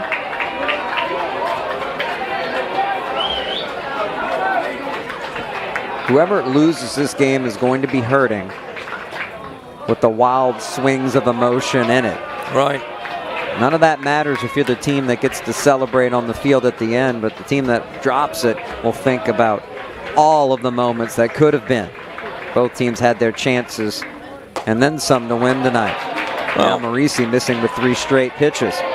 You know, it gets frustrating when people say, you know, if a kid makes an error, to let the winner Sure. run in. And you say, well, there were 35 other plays that could have happened that we wouldn't have been here. Correct. The moments add up. The ones that are with the game on the line at the very end remembered more. Right. But they all matter in the end the same. They add to the result. And a 4-pitch walk to start off an inning and a tie ball game always hurts, and Roussel able to draw one off Marisi. Right. He'll have to recalibrate himself. Walker Bazile, who struck out the last 2 times he's been up, with the big hole to work with on the right side for a left-handed hitter. And he shows bunt and misses it entirely. It gets away from the catcher, but the runner at first didn't seem to pay any attention to it. Brando able to chase it down about halfway down the line. I don't know if that or if it was a foul ball, or I don't know. Did they call it a foul ball? I don't know. I mean, they called it a strike. So it must have been a foul ball. Didn't see it. Right. Catcher certainly chased it down like he thought Didn't think it was in the zone, but maybe it was. This bunt will go foul. 0-2 is the count. Now, of course, the question is here, do you bunt again? You know? And you're talking about remembering play. I mean, poor Bill Buckner is still remembered for that ball going. But look what happened, everything before that. Sure. Should have never been in that position. That's right. Huge build-up on that rally in 1986. And Buckner, a great player overall, remembered for one moment in time. Throw over easily back is Roussel. It's the way it goes. Right. It's like they say about offensive linemen in football. You're remembered for the one flag and not all the great blocks you made. Nature of the game. 0-2, and he does get the bunt down very nicely. Marisi gets in the way of his catcher. It's thrown into the runner as a result. That'll allow Roussel to get over to third, sliding with no throw. As the young freshman comes off the mound, Brandow probably handles that play if he doesn't collide with his pitcher. Instead, Brother Martin with nobody out, again 90 feet away from winning it. Tough situation there on a very well-deadened ball in front of the plate with 2 strikes, mind you, by Bazille. Did his job and reaches base in the process. Do you try and safety squeeze here? Do you? I mean, numerous things. And field in, swinging and hammered foul. Roussel crushed that one, but way out in front of it. As Reese Roussel hopes to bring home Colin Roussel and win it for the Crusaders. The Jesuit infield in again. Marisi gets a swing at a ball in the dirt. Ahead 0-2. Certainly Roussel looking a bit anxious up there at the plate, way in front of the first pitch. And swung at a bad pitch in the dirt. Well, he was obviously fooled on that pitch, and anytime a guy fouls a fastball off like that, sure, you come back with an off speed, he was way out in front. The 0-2, up and away. And indifference again, allowing the runner to advance. Basile into second base standing.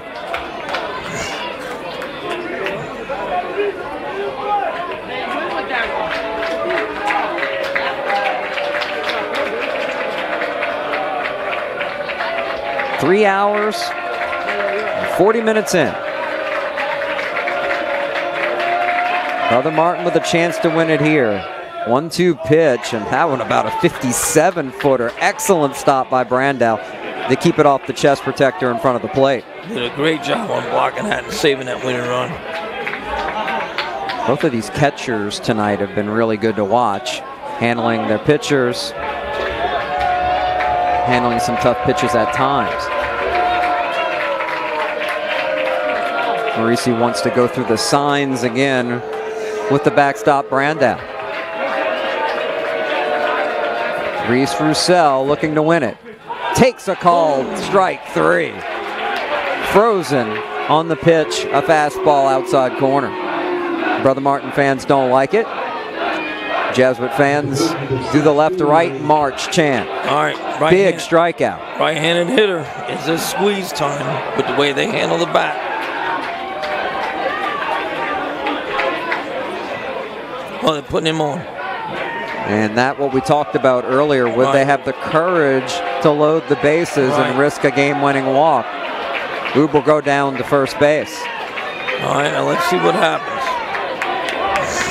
Another battle of youngsters, freshman on freshman. This time Ryan Dara, second time he'll have a chance. Brother Martin will look for a courtesy runner. Gavin Barry, another freshman involved in the mix as he'll go to first base. Now oftentimes, you look for the first pitch to attack, but with the bases loaded, you wait for a strike. Well, that's the decision Dara might have to make with a little help from his coaching staff, right? I've seen it done both ways. Marisi comes right at him, and he swings at a pitch that might have been out of the zone high. It was above his hands. If it was above his hands, he shouldn't be swinging at it. Trying to win it with a swing. That's also the easiest pitch to see. Sure. So, of course, you know. Looks like a beach ball when you're trying to win a ball game. 0-1, and went with the off speed. Another good stop by Brandow.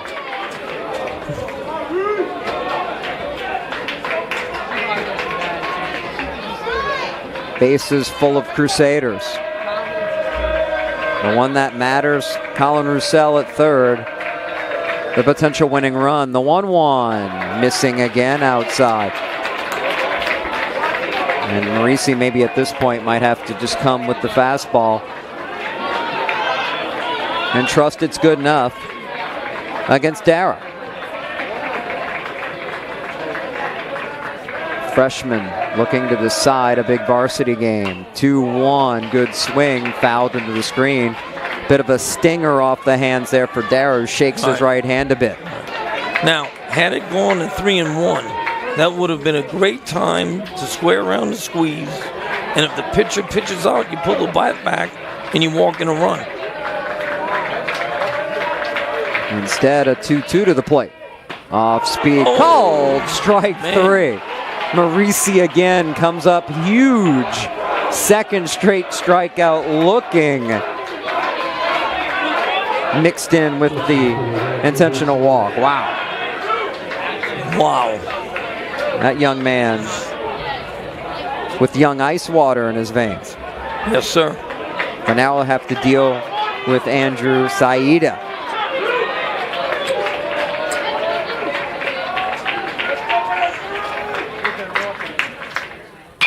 And hit well into right center field. Will it hang up long enough? It will, as Pittman, cutting ahead of the right fielder, Goebel to make the play. Unbelievable. Brother Martin had Jesuit on the ropes, but Marisi wiggles out of it. To the 12th we go. Tied at 7 on Crescent City Sports.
Brother Martin sticking with the young right-hander Navarro. As we start the 12th inning tonight, I will reference again that particular game that Danny Ream called a long time ago. It was at John Ryan Stadium. And it's the only game I ever worked in a TV production truck because we were short-handed at WHNO TV at the time. The only game.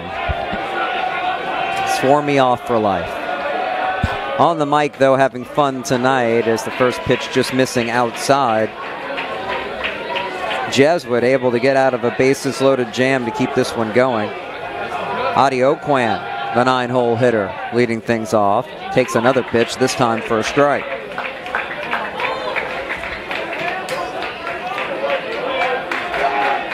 Had some pitchers in that game go a ridiculous number of innings. Two excellent college talents, by the way. Curveball upstairs. Well, I know that one threw a perfect game from the 6th to the 14th. Correct. Might have to reference that on Crescent City Sports for folks to check out. I believe it's living on the internet.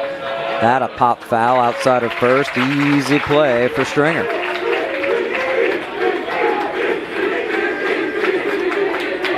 In particular, the Catholic League cranks out so many good college pitchers that know how to pitch and can contribute right away. Right. It's because of the competition we play here and that we have here. Keith Pittman back to the top of the Jesuit order, offers at the first pitch. Lazy fly ball, shallow right field. Gauthier squeezes it, 2 down.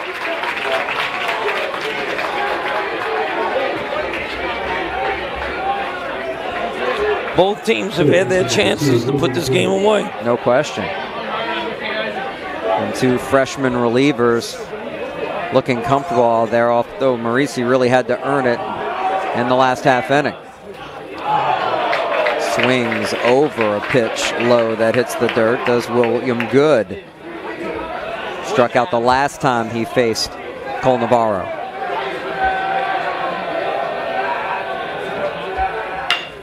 And that is hit on the screws, but will slice right into the glove of Gauthier in right field. A quick inning for Navarro. Brother Martin back into bat, looking to win it in the 12th, tied at 7 on Crescent City Sports.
You know, somehow in a game that's pushing the 4-hour mark, we haven't mentioned tonight here at Kersh-Rooney there was some damage from Hurricane Ida that really messed up the press box here, and they've done a great job on the fly, basically gutting it and starting over and making it really nice. This old ballpark getting an interior facelift. That's great for folks like us who come here to call games like this.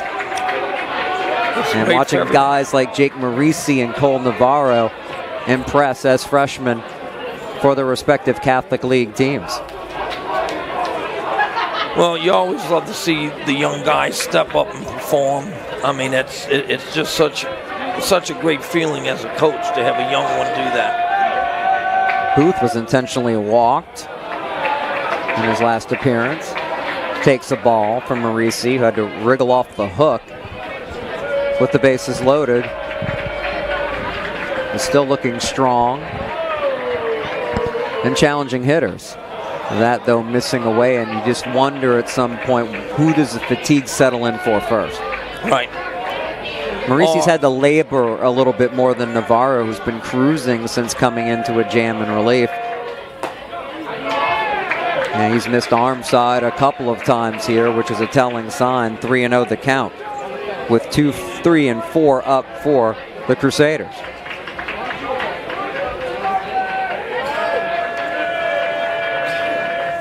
Booth just stands up straight and again missing. And that leads to an interesting quandary if you're Brother Martin. Do you go straight to the sacrifice situation here? You got your 3-hole hitter up, so you may not be considering it in the first place, but Marisi may be tiring here in a hurry, struggling to find the zone all of a sudden. Right. I mean, I may take a strike here just to see what would happen here. Gauthier flew out to center last time, takes a strike. Good curveball. And now maybe the calculus changes for Brother Martin. Right now, if he's going to be bunting, he's going to bunt here. Booth, a decent lead. Will not go. But will on the pitch in the dirt in the end, and no chance to pick it up with the bare hand for Brandau, and mission accomplished for Brother Martin without trying. to get the runner in scoring position now with nobody out. Seen this before. Seen Marisi handle it. Now the question is, do you let Move your him over third to hold third. here, or do you Yeah. bunt him in third? But he was not bunting there, so I'd kind of be surprised if he bunts here now with 3, 4, 5 coming up with a guy on second. One run here would win it for the Crusaders.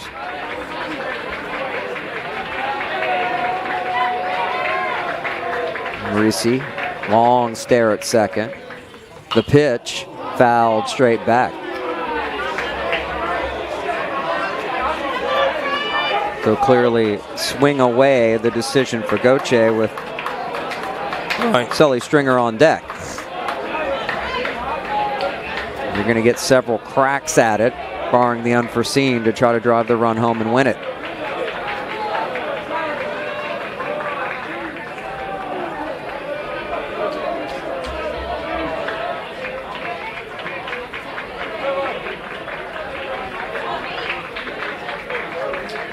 Booth, conservative lead, pitch outside.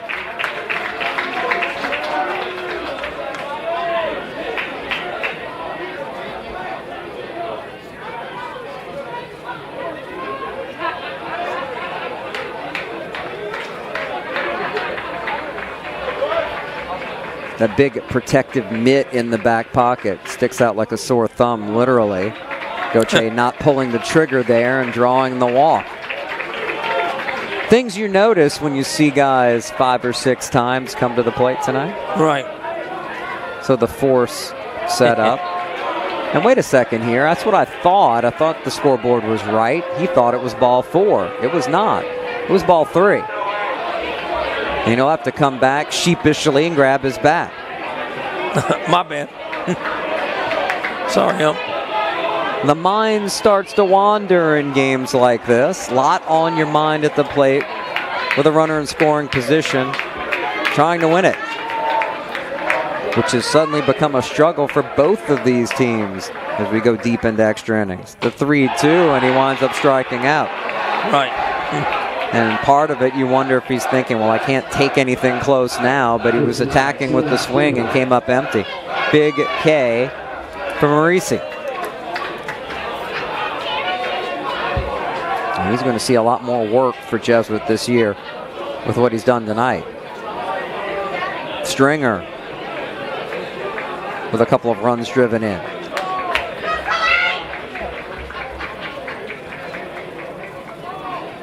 We'll step back into the box.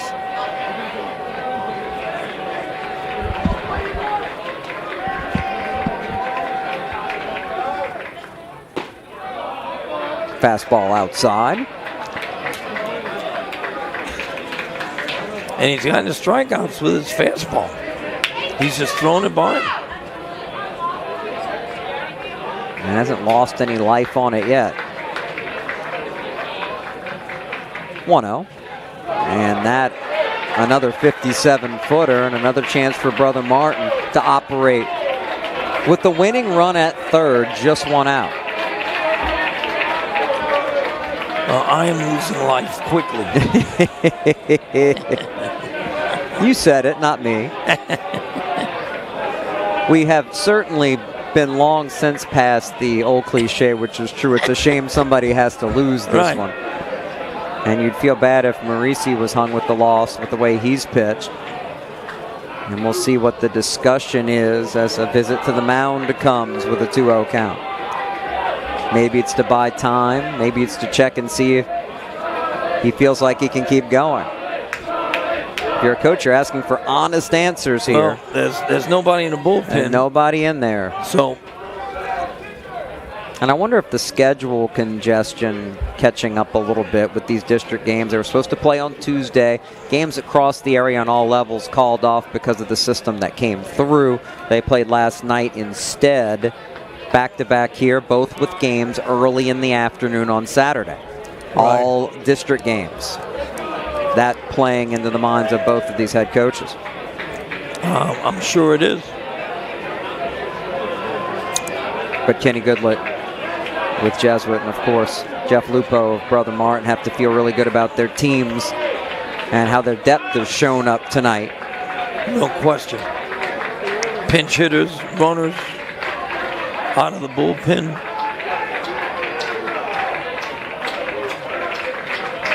Big 2-0 pitch, missing wildly.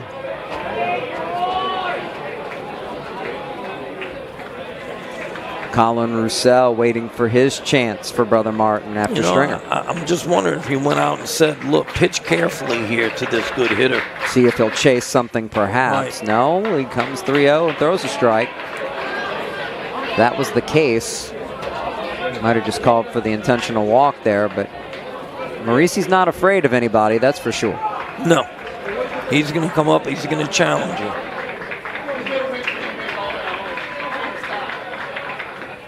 Stringer, foul tip.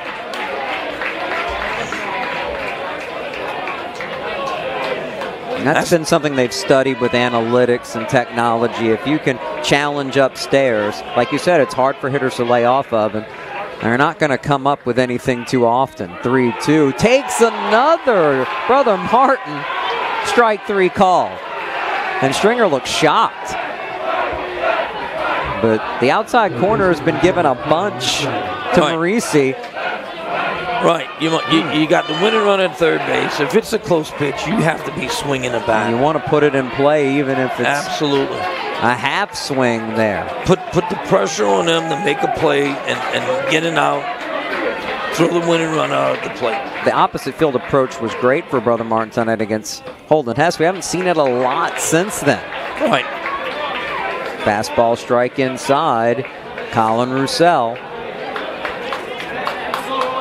Jesuit will keep the third baseman good and on the edge of the grass. Everybody else moving back to their normal positions. I'm worried about a pass ball here. Pass ball could win the ball game. And thinking that way, Brandow, nice smother of it. Good job. I mean, I wasn't being critical of him. Just, you always worried with that curveball in the dirt. Try to bury it to the back foot of the hitter inside if you can. Right. But the risk's high with that, as we saw nearly there. The 1-1 chopped to the first baseman, takes care of a difficult hop. Can he win the race to the bag? He can't. The ball game is over and Brother Martin wins it. Clayton couldn't get there. Wow. And Colin Roussel reaches for a game-winning single on the infield. A 12-inning classic ends with a bang-bang play at first, as the Crusaders escape with an 8-7 victory over Jesuit, and a massive win for Brother Martin to start 2-0 in district, and a devastated Jesuit dugout pouring out to the field. Both teams gave it their all tonight, but the Blue Jays fall to 0-2, and a tough way to do so. A game of inches ends on a play of inches, and the Crusaders can celebrate into the night with an 8-7 win tonight at Kirsch Rooney. Jude Young along with the coach Kenny Forsang. Everybody needs to get out of here and get home and get ready for Friday. But coach, it was a pleasure. We brought one of the better games we've seen in the regular season on Crescent City Sports. Well, it was a great effort by two good teams. You know, it spanned the gamut tonight. You had old timers that started the game, you know, veterans, and then you had the youngsters that finished it, and everybody played a good ball game. Maurice taking the loss tonight, one freshman who was great, a tough loss with a tough ending, and Cole Navarro, the winner, a freshman out of the pen for Brother Martin. For folks who missed any of this game, we'll have the full replay available on Crescent City Sports and through our YouTube channel. Tell your friends about it. Support Crescent City Sports. We can keep bringing you great games like this tonight. Thanks to Chip and Matt Merritt for their great work producing. And on the camera tonight, we say goodnight from Kirsch Rooney. Brother Martin wins in 12 innings, 8-7 over Jesuit on Crescent City Sports.